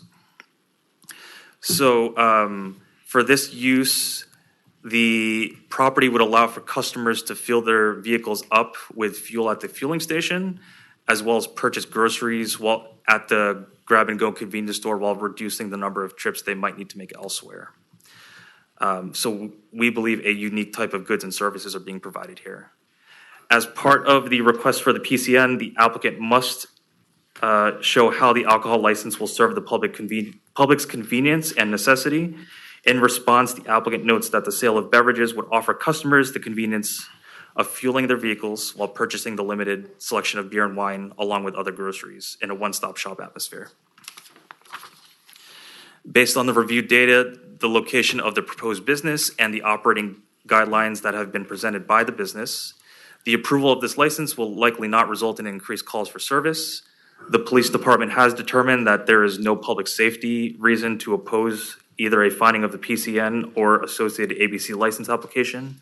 The applicant has indicated that they will implement a number of security and safety measures as part of the sale of the products. In terms of CEQA, the project is exempt from CEQA pursuant to section 15061B3. This is the common sense exemption. Granting of the PCN will expand the services at the convenience store, but will not bring any physical change to the environment. So with that, staff is recommending approval of the PCN this evening. That concludes my presentation. Staff and the applicant are available to answer any questions. Thank you. All right, thank you for your presentation. At this time, I will declare that the public hearing is now open. Would the applicant like to make any statements, or are you? Yes, no? Sure.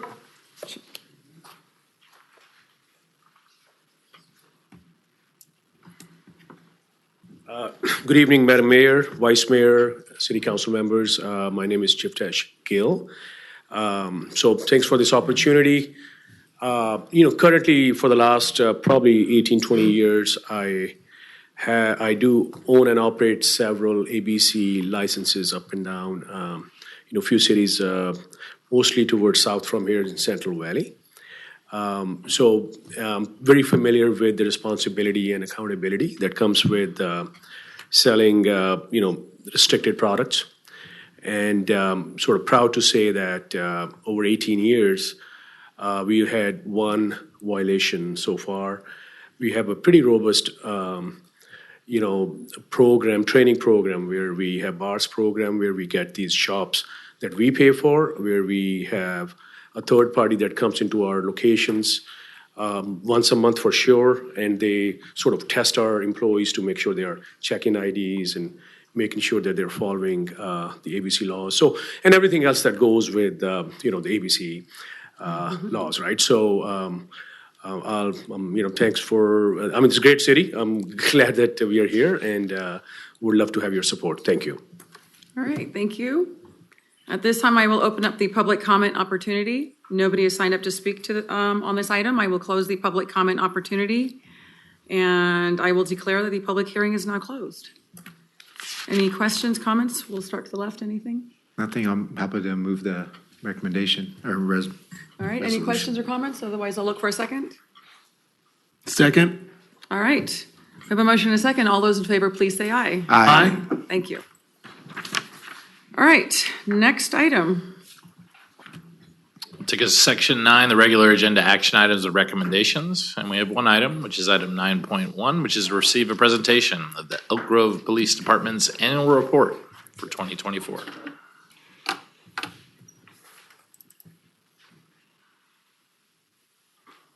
Let's hope it comes up.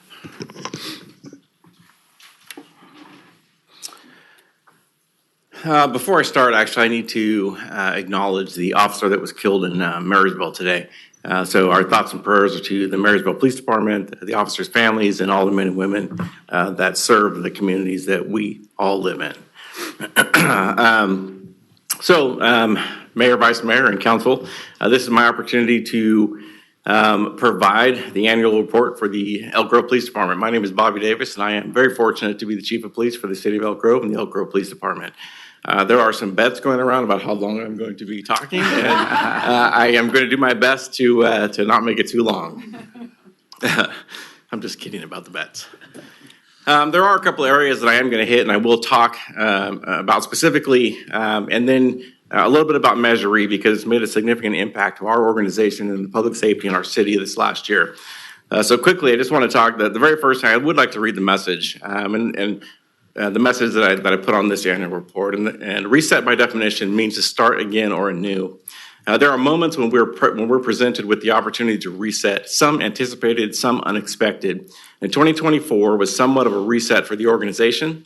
While unexpected, I also was reminded of the significance of a reset.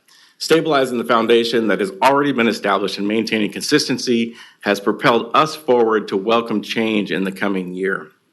As we've embraced the start of a new year, we're diving deeper into service-led leadership. We must stand on all sides of the flag to lift it up as one in our efforts to serve the people of Elk Grove to the best of our abilities. As an organization, we preserve public peace and enforce the laws while we dedicate ourselves to service with concern while keeping our humanity and humility intact.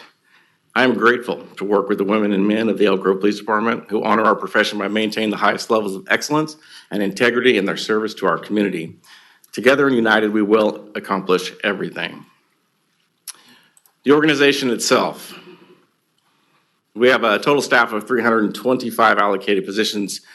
We have 282 out of 301 authorized currently, 165 of 169 authorized sworn, and that's a pretty significant number for law enforcement. To have that low of a vacancy rate speaks a lot to what you have done for us as electeds, what our city has done in support for us, and what our staff, I believe, has done to show that the employees here have a fruitful and supportive workplace, and it keeps them here, and we're very, very fortunate of that.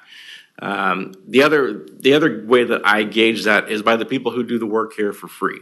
We have a significantly robust volunteer program at the City of Elk Grove. We have over 300 volunteers for the city, for the police department and the City of Elk Grove, and that speaks volumes, I think, to what they want to do in continuing service to us and for us in the city and the support that they choose to provide to us. Our overall budget is $73.6 million. Out of the general fund is $64.7. Measure E is $5.9 million as well. Part of our mission is a strong community outreach and partnership. It's fair and impartial interactions. It's promoting public safety through prevention, intervention, and enforcement, and developing and promoting a diverse and professional workforce. And that's extremely important to us. And you'll see that theme throughout this presentation. The way that we're able to do that and meet that vision, mission, and values really is by gauging our work product in our community. Through a Spider Tech, a company that we use, and we send officers to a call for service in our community. We call back. We ask for feedback from those people that we've touched in our communities. And by doing that, we ask them a variety of things, from the moment that the first contact they made with our dispatch to how our officers responded to them. And as you can see, we have excellent numbers as a result of contacts, whether good or bad in our community. We have a positive outcome for the majority of the things that we do. The other way that we're able to maintain our success in our community is through wellness. Our city provides us a wonderful opportunity through health and wellness to include a counselor for the organization itself, who specifically deals with trauma for officers and culturally competent therapy for the officers here in our organization. And I'll just read a quick quote. The Elk Grove Police Department therapist, Veronica Kennedy, has played a pivotal role in promoting the wellness of our employees throughout the year. Along with providing therapy services to staff, Veronica conducted trauma-informed training for employees, equipped them with the skills to understand, recognize, and respond to the effects of trauma. And it's pretty significant when you consider if we are healthy internally, we're going to be that much better, exponentially better externally. And it's extremely important to me and the services that we provide our community. The next area I'd like to talk about is Measure E. So on November 8th, 2022, the Elk Grove voters approved Measure E with a near 55% vote. This measure enacted a 1 cent sales tax, local sales tax, to fund and identified as important things from our community, including reducing crime, addressing homelessness, improving emergency services, enhancing youth crime and gang prevention programs, maintaining our streets, parks, improving traffic, and ensuring clean and safe public areas, and supporting economic development. And while I won't go through the Measure E specific positions, you're going to see that woven in throughout all of our services provided in this report. Our Professional Standards Bureau really is the meat and potatoes of the hiring for this organization. Through our professional standards, we're able to hire folks with the support staff from our city and the human resources. Professional Standards is uniquely positioned with a diverse scope of responsibilities that support the organizations holistically. In 2024, PSB experienced a significant growth, adding several new positions funded by Measure E. This expansion contributed to the reduced sworn vacancy rate, allowing us to fully staff both existing roles and new initiatives. PSP also strengthened its training capacity by appointing its first full-time training and development coordinator dedicated to providing ongoing training and professional development for all members of this organization. From recruitment and hiring, in-house and post-regulated training, policy, risk management, internal affairs investigations, and the use of force activity, along with collaborating with the City Attorney's Office to minimize liability, PSP plays a vital, multifaceted role in advancing the organization's mission and goals. PSP holds us accountable for all of our actions in our community, and that's a very important piece, along with hiring. So one of the areas that we focus at is the diversity in this organization and hiring in our demographics, and what does our department look like? Can we or do we match the people that we serve in our community? And I believe that we do. In 2024, we had the pleasure of welcoming 65 new employees, 32 sworn staff, and 33 professional staff to this organization. In the new hires, female, we hired 48% and 52% male.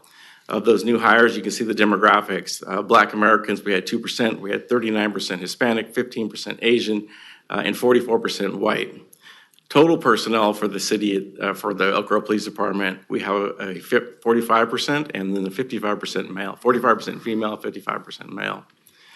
And they look at demographics for the total personnel, and Black Americans, we have 8%, Hispanic 22%, Asian 14%, and white 54%. We have a very diverse organization. The other way that we kind of measure the success in this organization is through internal affairs complaints.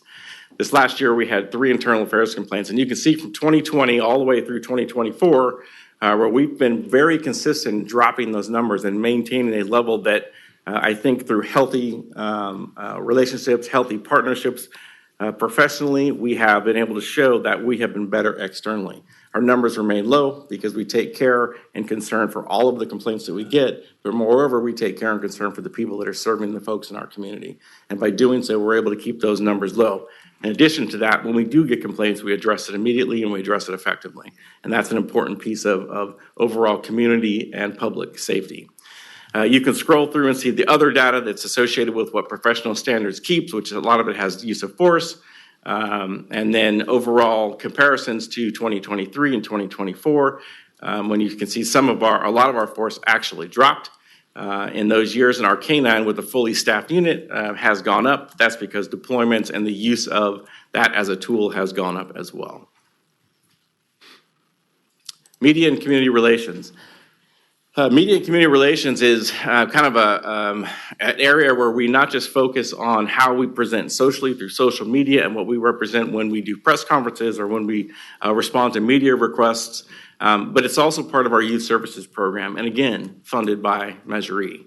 It's one of those areas that has one of the greatest impacts in our community because we have a group of women and men who are out trying to not just push what we do as an organization and what we do as a city, but what they're also doing is building relationships through interactions and through interactions that are positive and have very, very little enforcement behind them.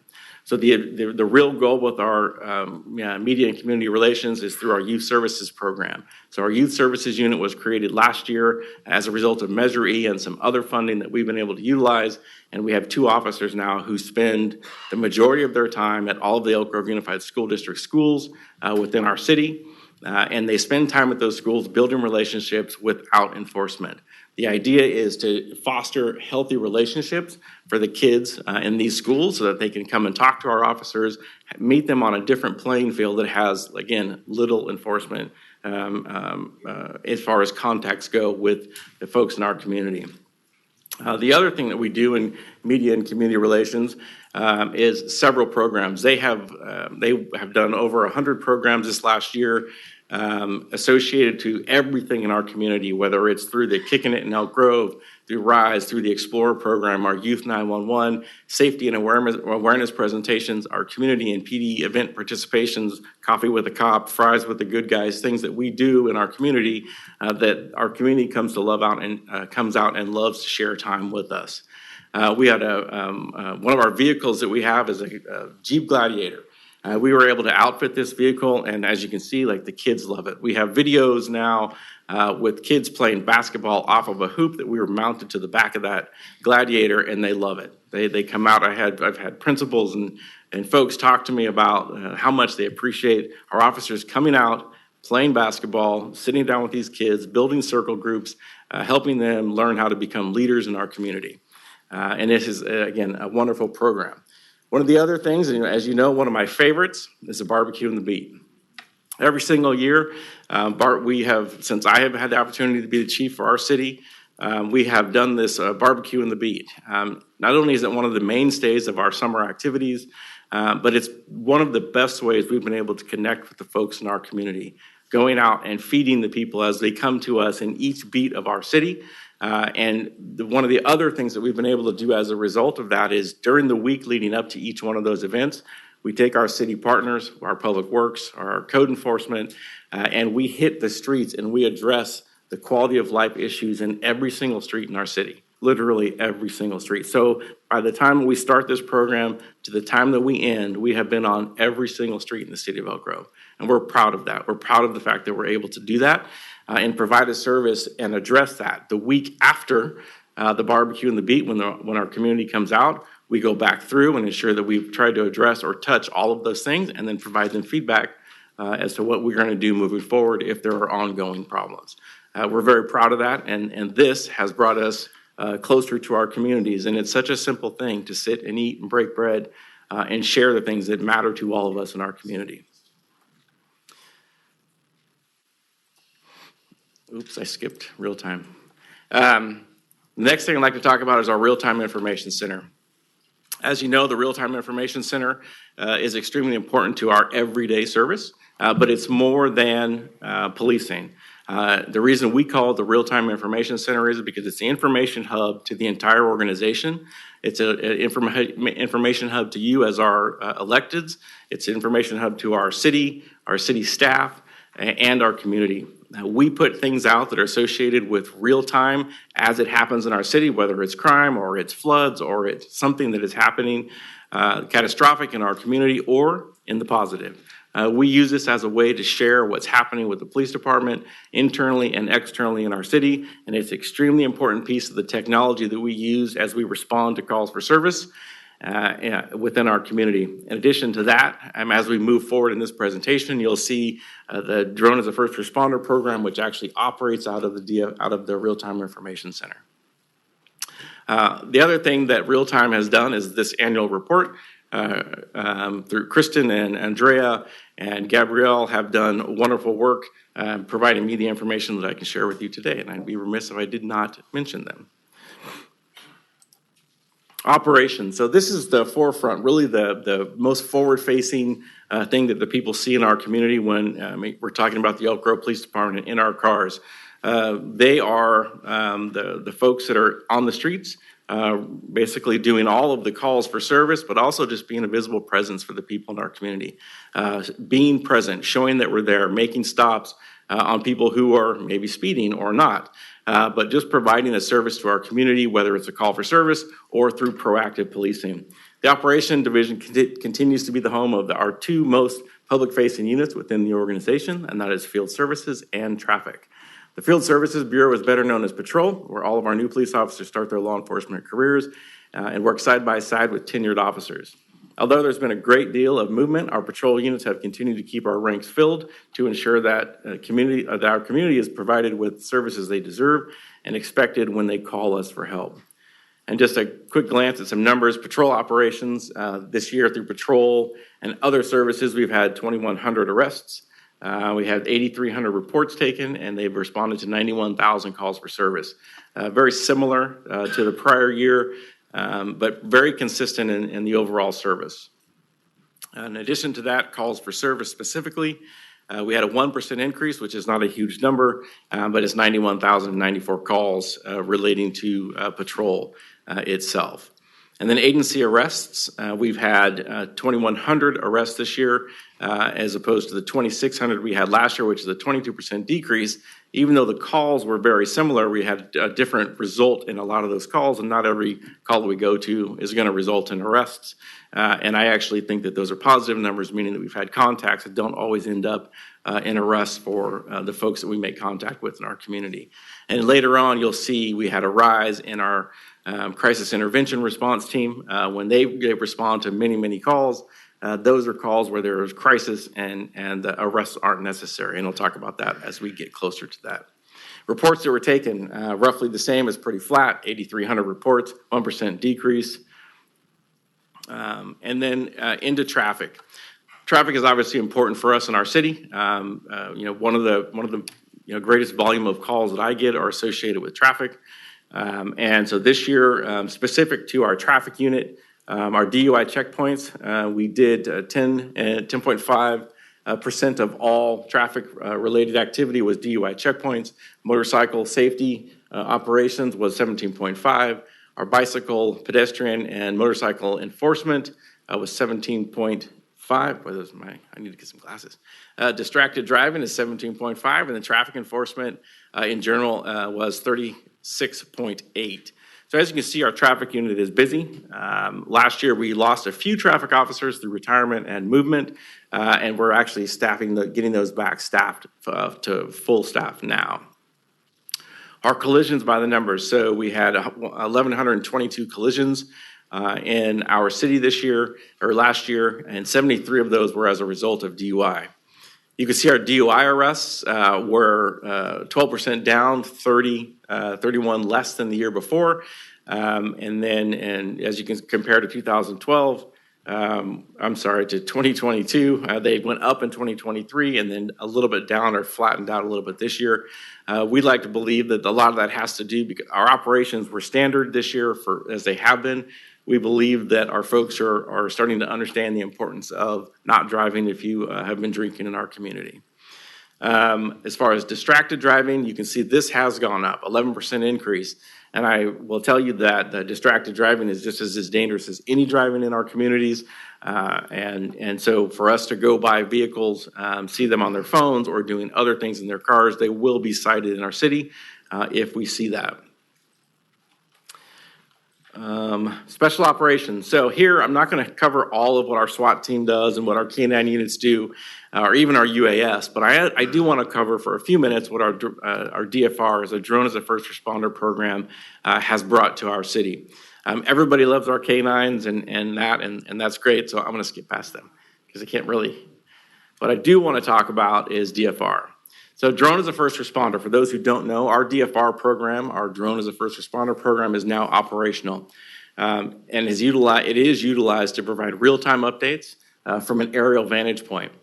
With drone being remotely piloted from the real-time information center, the program enhances our response to active calls for service, including incidents such as assaults, reckless driving, suspicious persons, missing persons, traffic collisions, suspicious circumstances, felony vehicles or pod hits, thefts, robberies, fire, life calls, and burglaries. And in particular, this incident was one of the crimes that was part of our organized retail theft.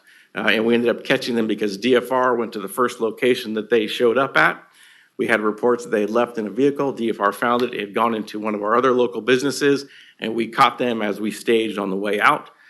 They took off running, and obviously you see what happened. We ended up getting caught.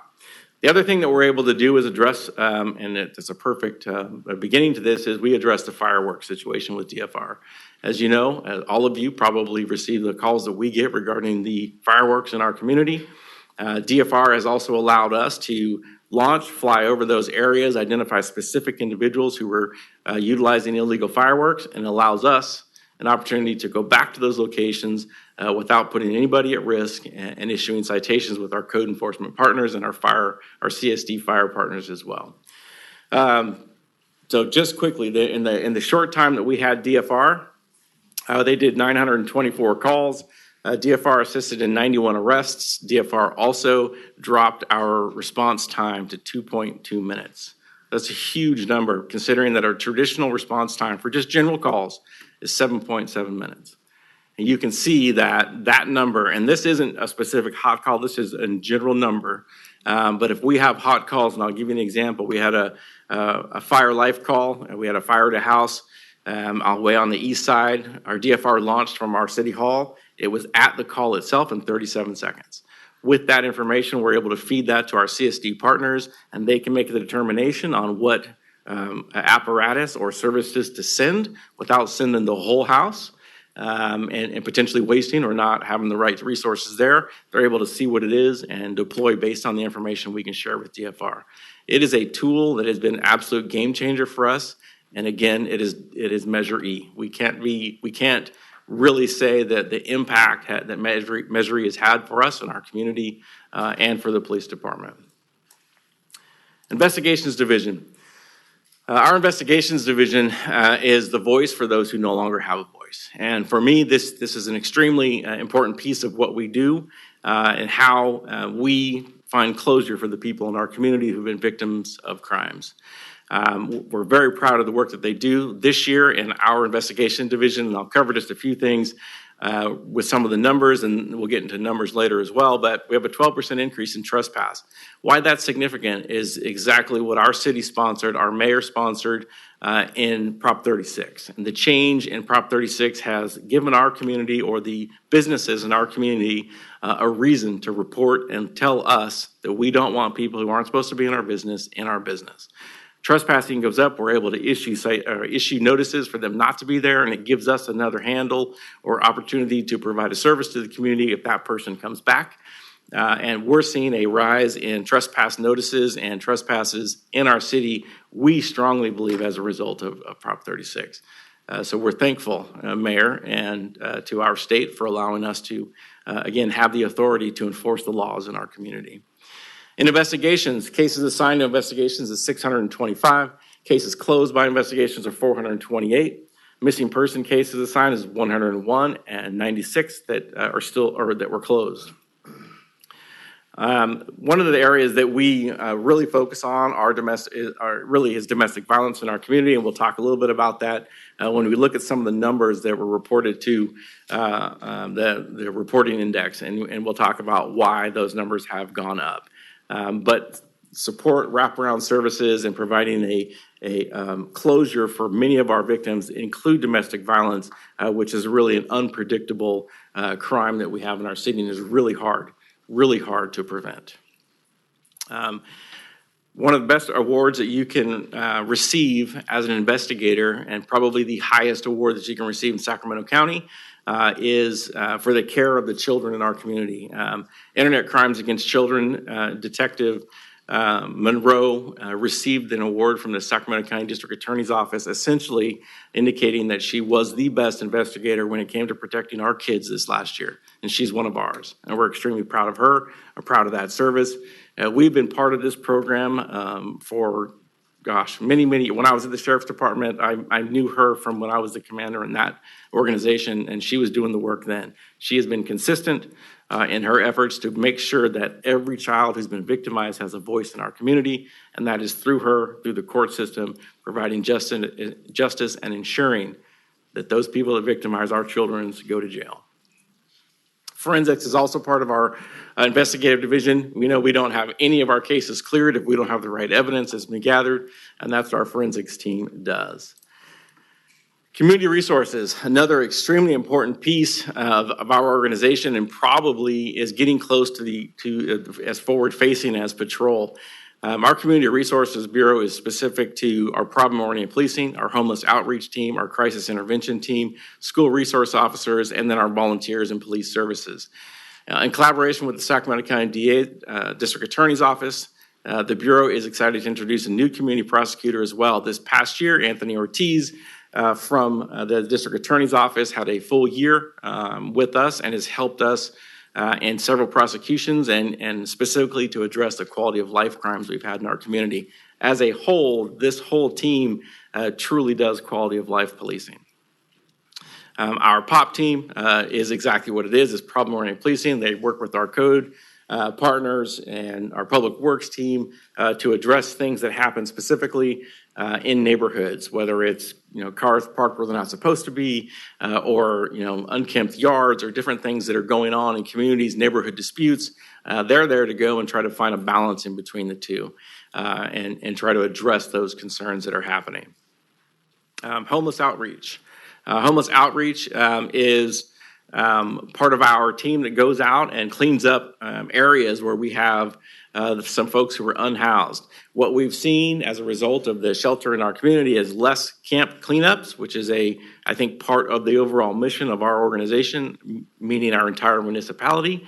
And as a result, we're seeing areas that we don't have as many of these type of cleanups that are necessary, but we still have them every now and again. And you can see the difference between when we get before and after. It's pretty amazing to see how clean those areas are, and that when we go back, it's less likely to find people in these spaces because we have partnered with our community. Our city has allowed us to have a shelter, and it has made a significant difference for us in what we do.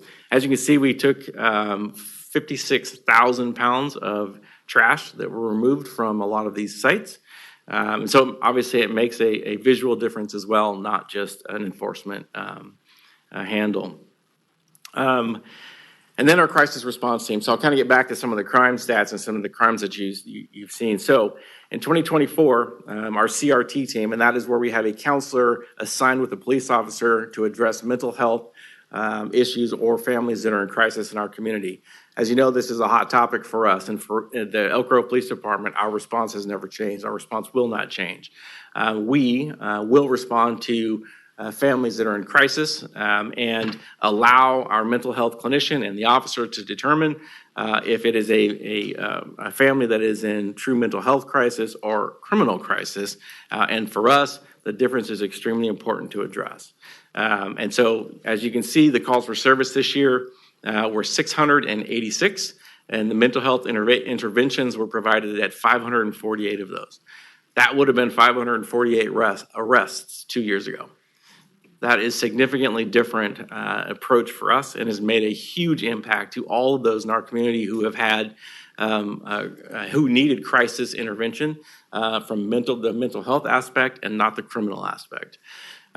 So you can see the numbers from 2023 to 2024. We went from 387 to 548, and it was a 42% increase. That's a really big number for us in how we respond to people in our community who are in true crisis and not criminal crisis. So for us, this is an extremely important program. We're adding another clinician now. We have 3 that we're finalizing interviews with. So we will have 2 in our community to help handle these calls. And I would expect these numbers to rise because we're going to be able to respond to even more and hopefully help and get services for these communities or people that are in crisis. Just an anonymous call based on the SPIDER report. The counselor and officer of the crisis response team thoroughly answered our questions and gave us steps to take that were practical and helpful in searching for a way to resolve our issue. That's what we want to see. We really want to see that. Not everybody needs to go to a correctional facility to have their problems addressed. Part of that too is our crisis negotiations team. They have grown as well. But in our school resource officers. So this is really the last piece of the community resources, and that is our SROs. We have had a growing presence in the Elk Grove Unified School District with our SROs. We have excellent feedback from our schools, our principals, our teachers, who truly appreciate the relationships they have built with our school resource officers. We have a very good program. They are present in our schools. They are responsive to the kids, and they provide people to go to that they can trust and they can build relationships with in the law enforcement community that will only create relationships that will be lasting. And that is extremely important to us. As you can see, there's a short picture there of some of our Sacramento County partners and our partners as well. Oops, where was I at? Oh, animal services. So animal services for us has become a very important piece of who we are, and I think it's part of our identity as a city. The animal shelter continues to thrive as a temporary home for thousands of animals in the Elk Grove community, thanks to the dedication and hard work of our animal services staff, And through grant funding, we have expanded our TNR program, which we know has been a topic for us in the last year. And we're excited that this work has continued into 2025. This year, we also welcomed a new veterinarian. We conducted monthly high-volume TNR services, and we hosted 4 free vaccine clinics. Also in collaboration with County Supervisor Hume, we offered some free spay and neuter surgeries for Elk Grove pets, and we partnered with PetSmart, who we continue to partner with, and in-store adoptions and participating in over in 20 community sites, locations where we can share and offer adoption services to our community. As you can see, animal services licenses issued were 9,300 this year, animals adopted 1,800, animals fostered 1,800, animals vaccinated at 3,400, and then the microchips administered. We have a very busy animal services or animal shelter, and we're really proud of the work that they do for that. And as you can see, the number that increased, we had a 51% increase in trap, neuter, and return or release to our community this year. And that's as a result of a lot of the work that's gone on there, getting our new veterinarian, and just honestly the love and care that our animal services folks have for the services that they provide. Support services, dispatch. This last year, we had our dispatch center was completely revamped. It has now become an extremely open and wide space.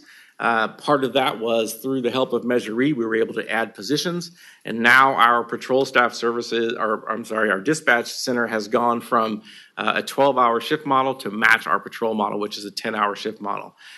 In the past, they were sitting in front of the monitor for about 12 hours a day, in some cases more than that.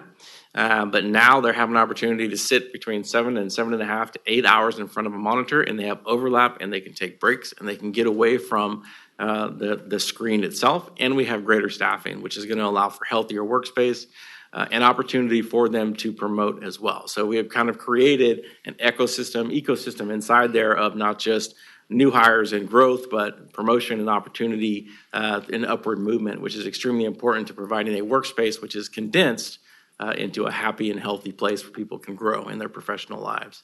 We're very proud of them, and you'll see the work that they do right here. 160,447 calls for service. 54,272 of those were 911, so emergency calls, and they were all answered in 15 seconds or less. And I don't know about you, but that is a huge number of calls to answer that fast. But if you think about that, that's 54,000 calls that people were in crisis or in emergency in our city, and we were able to get to them relatively quickly. And that's extremely important to us. But to do that, we had to have a healthy center, and that's what we have. Total calls for service, we're down a smidge this last year. And so 169,000 from 2023 to 160,000 this year. It's a relatively flat number, but it is down this year. And then let's get into some crime stats. So in 2024, and I think this is an important piece to read, and I'm almost done. So this is an important piece, though. In 2024, the Elk Grove Police Department provided crime statistics to the National Incident-Based Reporting System. That's NIBRS. Administered by the FBI, this system is tailored to collect and report crime data, ensuring that a uniform language for crime classification across the country. NIBRS plays a crucial role in aiding law enforcement agencies in their criminal investigations. Through the lens of crime-related elements, NIBRS examines various aspects concerning victims, their relationships, arrestees, and the property involved.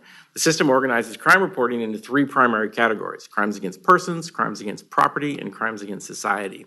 This is different than the way we reported in the past. This actually breaks them down and gives you true victimization and true ways to report the crime as it's occurred. Elk Grove experienced a rise in crime against persons, encompassing offenses like domestic violence and general assaults. Unfortunately, domestic violence incidents are unpredictable due to their complexity and various factors involved. Recognizing this challenge, the department remains committed to ensuring the processes and initiatives that support victims, prevention occurrences, and hold the offenders accountable. Crimes against property saw a decline, largely attributed to the drop in theft of motor vehicle parts, such as catalytic converters, as well as a reduction in burglaries. Further reductions are evident in crimes against society, particularly in areas such as drug offenses, driving under the influence, weapons violations. This improvement can be attributed to the advanced technology provided by the department and our city, ultimately which supports our patrol investigators and support staff. And as you can see, property crimes, 872, 566 crimes against society. Property crimes, not person crimes, I'm sorry, was the first one. Property crimes at 3,425. And it breaks this down into the very basic to what we typically would look at, and that's under person crimes. You have homicide, robbery, and assault. Crimes against society are drug violations, weapon violations, disorderly conduct, property crime, burglary, vehicle, and larceny.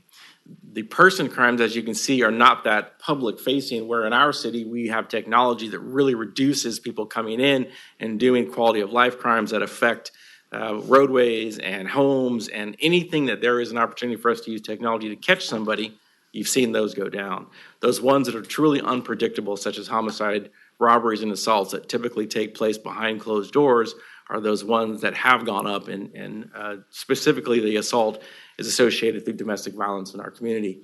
And that's an area that we're continuing to work on, continuing to provide wraparound services on to ensure those victims that their voice is heard, and if we can do anything that we can do in our communities to help them, we will do that. As you can see, the property crimes have come down 3%. Crimes against society went down 35%. And then the 273.5, or the assaults, is an 18% increase in reporting this last year. And then in the end, this is the end. We just wanted to show the folks who have served our community, our city, and the police department here through retirement, and some of the pictures of those that have left.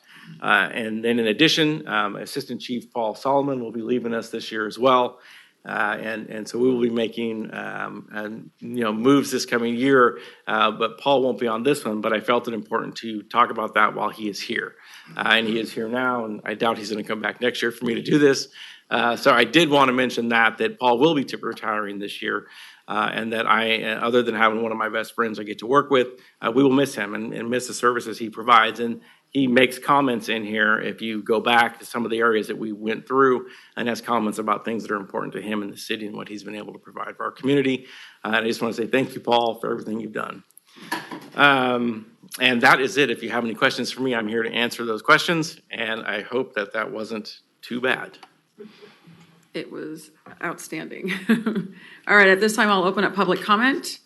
No one is signed up to speak. I will close the public comment and open it up to our discussions here. I don't know where I started last time, but I'll just go with Councilmember Suen. Okay, thank you, Mayor. Chief, thanks for this very informative presentation. It's just a testament to all you have done, that you've picked up the baton, where others have left off, and you're really turning our police department into a force of the 21st century, from technology to expanding our responses for crisis intervention, not just law enforcement type of response. Reduction in the response times, that's incredible. So just kudos to you for all that work, you and all your team. I also want to recognize Paul Solomon for all his work. We've been here. I mean, when I came on, you were here, and I've seen you rise in the ranks, and I'm really going to miss you as well. It's great working with you, Paul. And I know we'll see you around town as a community resident, so look forward to that as well. But again, thank you for the presentation. Oh, I was just going to say, now we know why you're such a big part of our general fund expenditures. There's so much, right? It's so broad what your department does. So again, thank you. Yes, thank you, sir. Vice Mayor? Thank you, Madam Mayor. Chief, I mean, I don't think thank you is enough for what you've been doing for the organization, for what you're doing for every officer. I hear it from several different folks that you're just amazing, and that they don't want you to retire whenever that will come. They don't, because that's so much of an impact you're making. And Assistant Chief Solomon, thank you for your years of service. Thank you for everything you've done for our community and continue to do and will do even afterwards. We really, truly appreciate you. This presentation was a testament of just how good we are for public safety and how good our community is. And I've seen your work and I continue to see it, and I'm amazed just by, as Councilman Suen said, how we're leading in the 21st century. Several police chiefs, even sheriffs, come and ask you and seek your advice for how you're able to do what you're doing, especially with our real-time information center and even our drone program. You know, you're truly a testament of that in our region, and I know it from the Sacramento Chamber when they're talking about public safety. Everything they're trying to push and accomplish in the region, Elk Grove is already doing it, and that's big. That's big, and that's one, you know, we believe in our force, and it's also a true testament to your leadership. Also for the youth programs, I've seen the impact that it's having, and we all continue to see it in everyone's district and everyone, you know, in one Elk Grove. So I look at Councilman Suen because he'll look at me and correct me on that one. But thank you, just truly thank you. It says a lot, even with the SROs, what they're doing in our children's and in our teens and in our high school.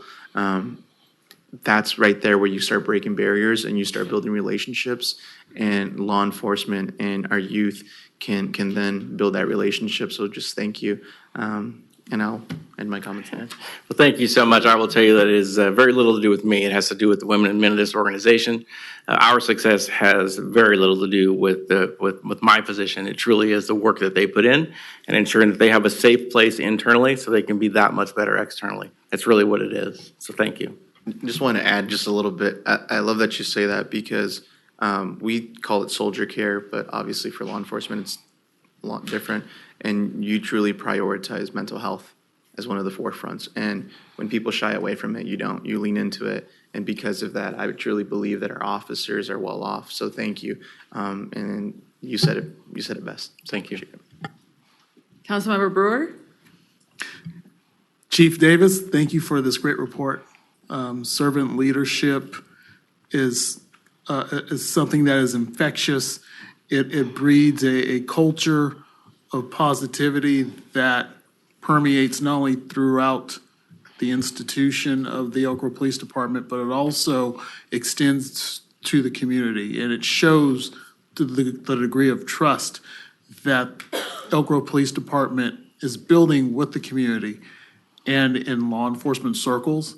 Definitely shows that you are a trusted resource, a valued ally in the effort to keep our community safe. And a lot of that does not happen without your leadership and without Assistant Chief Solomon's leadership as well, because not only do you work together as a team, it shows across the board and everyone works together for the common good of protecting Elk Grove, keeping Elk Grove residents safe, and really leading with care and consideration. And the numbers very much show that in every area, whether we're working with the schools, doing the animal services division, and I know a couple of cat advocates that greatly appreciate your leadership in this space. It's all Sarah. and they definitely appreciate the work that you and Sarah Humley do as well, because it's a partnership, and it's something that is that is not only shows not only in the work we do with the wellness, but also cutting edge work with the DFR, the drones as first responders. That is has been a game changer. And I was going through my notes that I do, because the one thing that really shows and really shines is the crisis intervention response team. Just knowing that there are people in distress, people that need help, and being able to de-escalate the situation really shows how Elk Grove Police Department, under your leadership, is leading the way in crisis intervention in the space where people need it the most. Because when someone's having an episode, their loved ones don't know what to do. They don't know who to call, and they call 911. So when an officer does show up, not being equipped to handle it, but to have someone who is with them really makes a world of difference. So I want to thank you so much for everything that you do and everything that the Elk Grove Police Department is doing for the city of Elk Grove. It's definitely not going unnoticed. We want you to just keep up the great work. Keep up the stellar work. Thank you so much. Yes, sir. Thank you. Councilmember Spies? Well, Chief, I got to say that I'm greatly disappointed. Okay. That your presentation was so short. Because I could have done that all night. Honestly, I mean, I really, this is probably one of those reports that I could geek out on all night and have conversations about, because there's just a lot of fantastic news in there. And so first and foremost, I want to say thank you to our police department. All of the men and women who are on our police force are held in very high esteem by myself and my colleagues and by the community. You can see that evidenced by their interactions on social media and in the streets, and when we're walking around having conversations with people. A lot of people, their words are, "I love Elk Grove PD. I love them." Okay, great. I'm glad to hear that. Yeah. So I'll pick on a couple of things here, or highlight a few things. Having a little bit of law enforcement in background myself, one of the things that I was happy to see is even further reduction in the IA complaints, right? Internal affairs, those are, when folks have a beef, they've got a big complaint with the police, that it comes in as an IA complaint. One of them external, right? So one from the community, right? That's incredible. And then two from internal, that's PD taking care of themselves, Yes, right? sir. And that shows integrity. So I'm very thrilled about that. Of course, we'll be happy to see it get to zero, but we're trending and come on, that's awesome. The second one, it's enabled by Measure E and the statistic of the 2.2 minute average response time to get on scene from 5 minutes. I think you said, was it 7? 7.2, yeah. Yeah, so it's a 5-minute decrease. Folks, that is incredible, right? That it reduces the time that our PD can be on scene assessing what's going on. But even further, I think you brought it up a little bit, but I think you didn't really read it out, that 24% of calls were cleared by the DFR prior to patrol arrival. And that's extremely important, because what that does is it allows the on-duty police officers to go to another scene. They can reallocate. They can go to a different place. And that is what in the military we call a force multiplier, right? Absolutely. That is absolutely fantastic. So, Measure E, as well, with the purchase of the DFR and the integration into our real-time information center, that's golden. Yeah. So one of the things that's disappointing to me, truly disappointing to me, is to see the increase in the crimes against persons, attributed mostly to an increase in domestic violence and assaults, other assaults. I would love to see if there's a way that we can reduce that. I know it's not on PD, but I'm talking about community-wide. I don't know if there's any programs out there that successfully do that, right? Unfortunately, DV is one of those things that we deal with after the fact. But it's really kind of sad to see that most violence in Elk Grove starts at home. Yeah, it is. And I think one of the things that we do and can do is continue to wrap our services around the victims as well, to try to eliminate them from being in an environment like that. And a lot of times these are repeat calls where we go back and they unfortunately have become victims again. And we try our best with our advocates and our community, the advocates that we have here working for our city through contracts and others with Weave and other community groups. It's getting the victims into the homes. Some of the groups that were funded today are exactly what we want to see, because it gives us an alternative to take some of the victims away from that environment where they are suffering. So those numbers will hopefully reduce. You know, they fluctuate every year, and every year we do ask ourselves why and how. And is there a way to get inside the space of that, of where that's happening, to try to prevent it? And, you know, I would say that we have to continue to be vigilant. We have to obviously respond, but the true impact will be getting people out of that environment where they're being victimized. And that's really what we try to do once we get that call. And I don't have an answer to stop it all, but I can tell you that when it does happen, we're going to do the best that we can do to ensure that those victims don't continue to be victims. And we're going to make sure that we wrap around services that we have in our community to help them get out of that space. That's what we can do, and that's what we will continue to do on top of responding to the way that we do.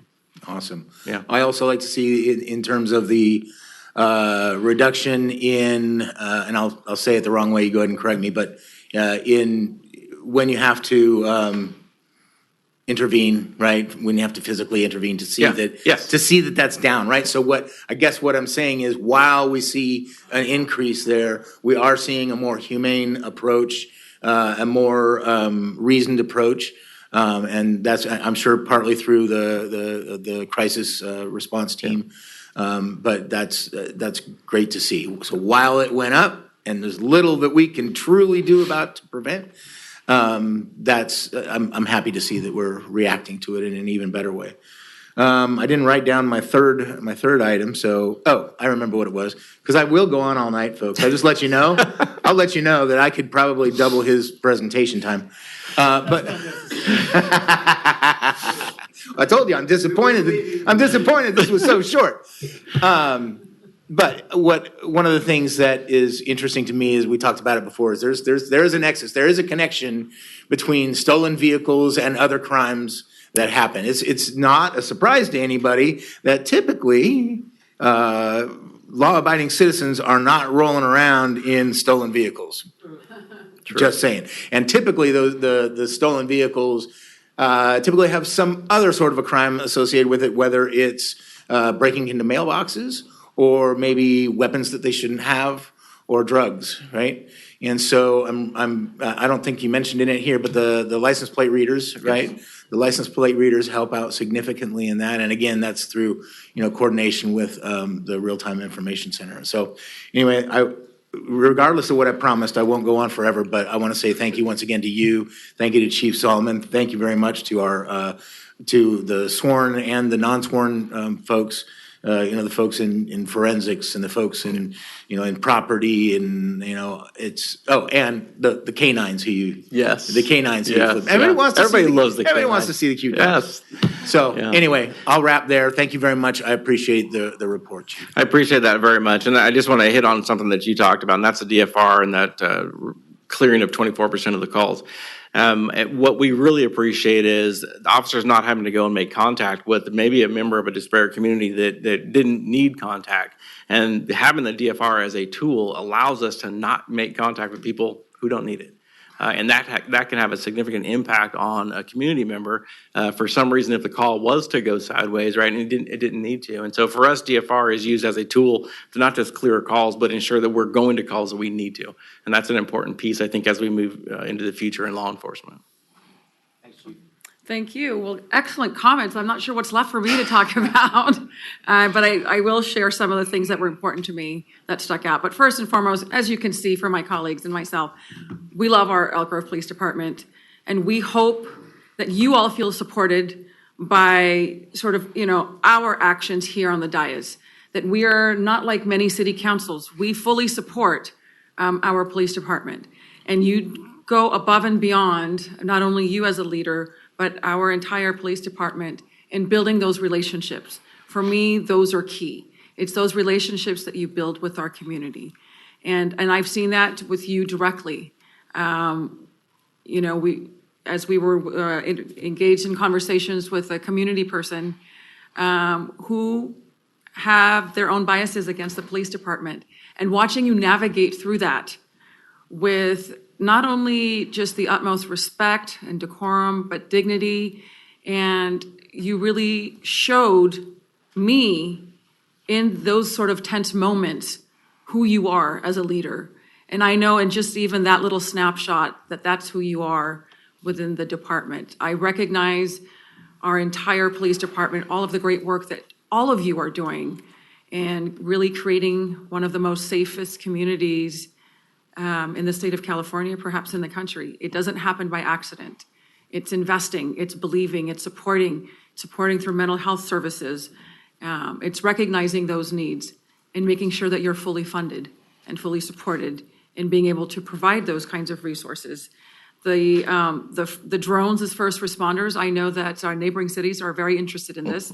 I just connected you with a city council member in the city of Sacramento who's interested in this technology. Seeing the 24% of calls that were cleared, that is tremendous. And to Council Member Spies' comments, that allows our officers to go to other calls where there might be, the need is different and more urgent. So the fact that we can do this with just that, with the drones, that is quite remarkable. I appreciate that you talked about Proposition 36. Obviously, that was very near and dear to me. I worked very hard on that statewide, and seeing the impact at the local level, that's what it's all about. It's always been about, we know our cities best. Lawmakers are stuck there in the dome and have their ideas of what's important to communities, but they fail to talk to those that are on the front lines of what it actually looks like. So it was great to take on the leadership at the state capitol because we knew what the community wanted, what the community's needs were, first and foremost. And we saw that with the passage. But I'm really happy to see how it's being implemented and seeing the impact. I know that the retailers are happy to see that. And so, that's an important topic.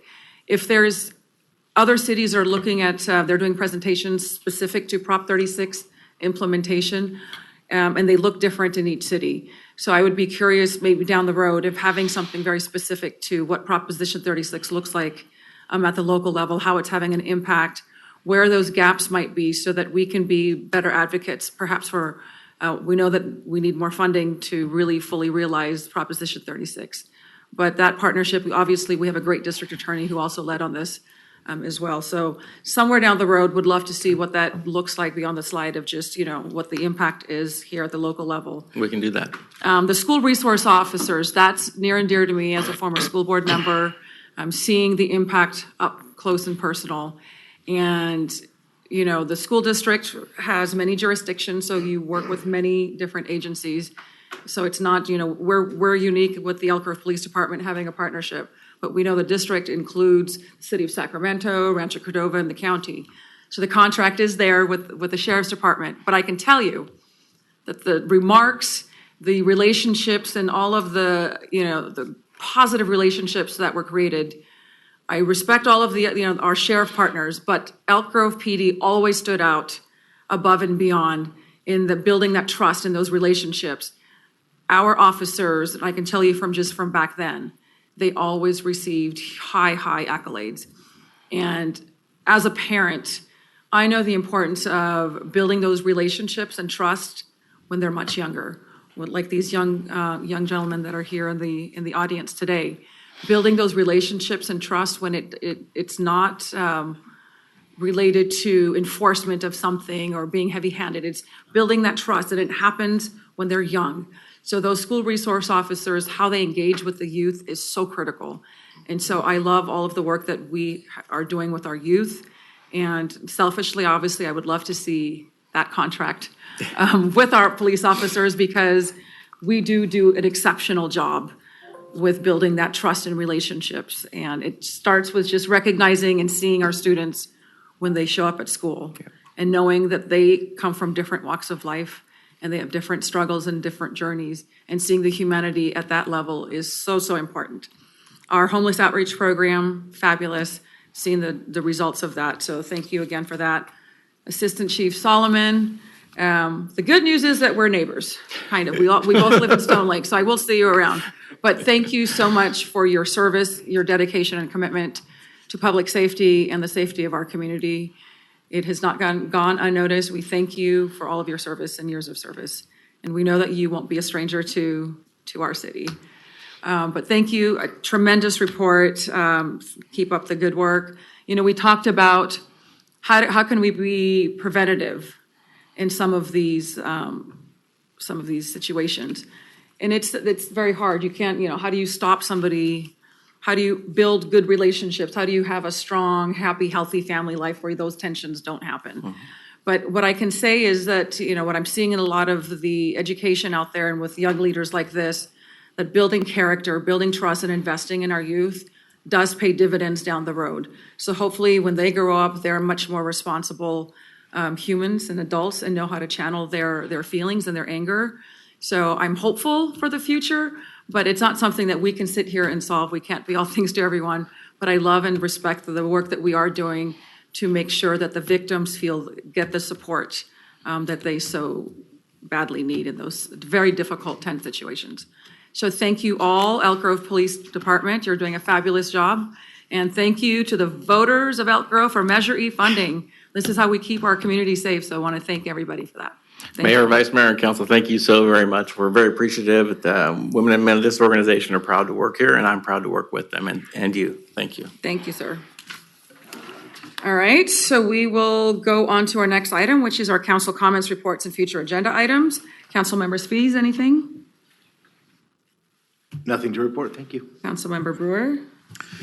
Tomorrow at 3 o'clock at the Sac County administrative offices, we have the Sacramento Public Library Joint Powers Authority board meeting. If you'd like to have more extra credit, Scouts, you can join us there. And then also we have the Sacramento Sierra Building and Construction Trades Council. They have, with people working together, the career fair that has taken place at District 56. Yep. Is that it? That's all. Councilmember Suen? Well, on the subject of career fairs, I also have a different career fair on April 5th at CRC, so I hope the colleagues can show up for that as well, but it's a couple weeks away. Other than that, we had a sewer district meeting today, and we reported out, Harvest Water Project reported out that the calls that have come in, about 100 calls so far on the roads, so hopefully folks are learning to avoid the areas that they're still under construction. That's it. Thank you. Thank you. Vice Mayor? Thank you, Madam Mayor. As Councilmember Soon said, we did have the sewer district. I understand the struggles, especially with the roads and everything that's happening, because I drive through Franklin every day. So bear with us. Also, I know that when we end, I would like to end in the honor of Officer, and I don't want to butcher his name, but Osmar Rarte, who was the officer that lost his life in the line of duty in Marysville. He's also a Army veteran and a hero. Had a lot to live in and just wanted to end in that. Thank you. I actually had that also on my list for adjourning in his memory. I will waive my report, but I do also want to adjourn in the memory of a longtime Old Town resident, Denise Walker, who was an ambassador with the Elk Grove Chamber. So both of the loss of life is quite tragic. So may their memories be a blessing to all those that knew them. Thank you, everyone. With that, we will go ahead and adjourn at 8:57 p.m.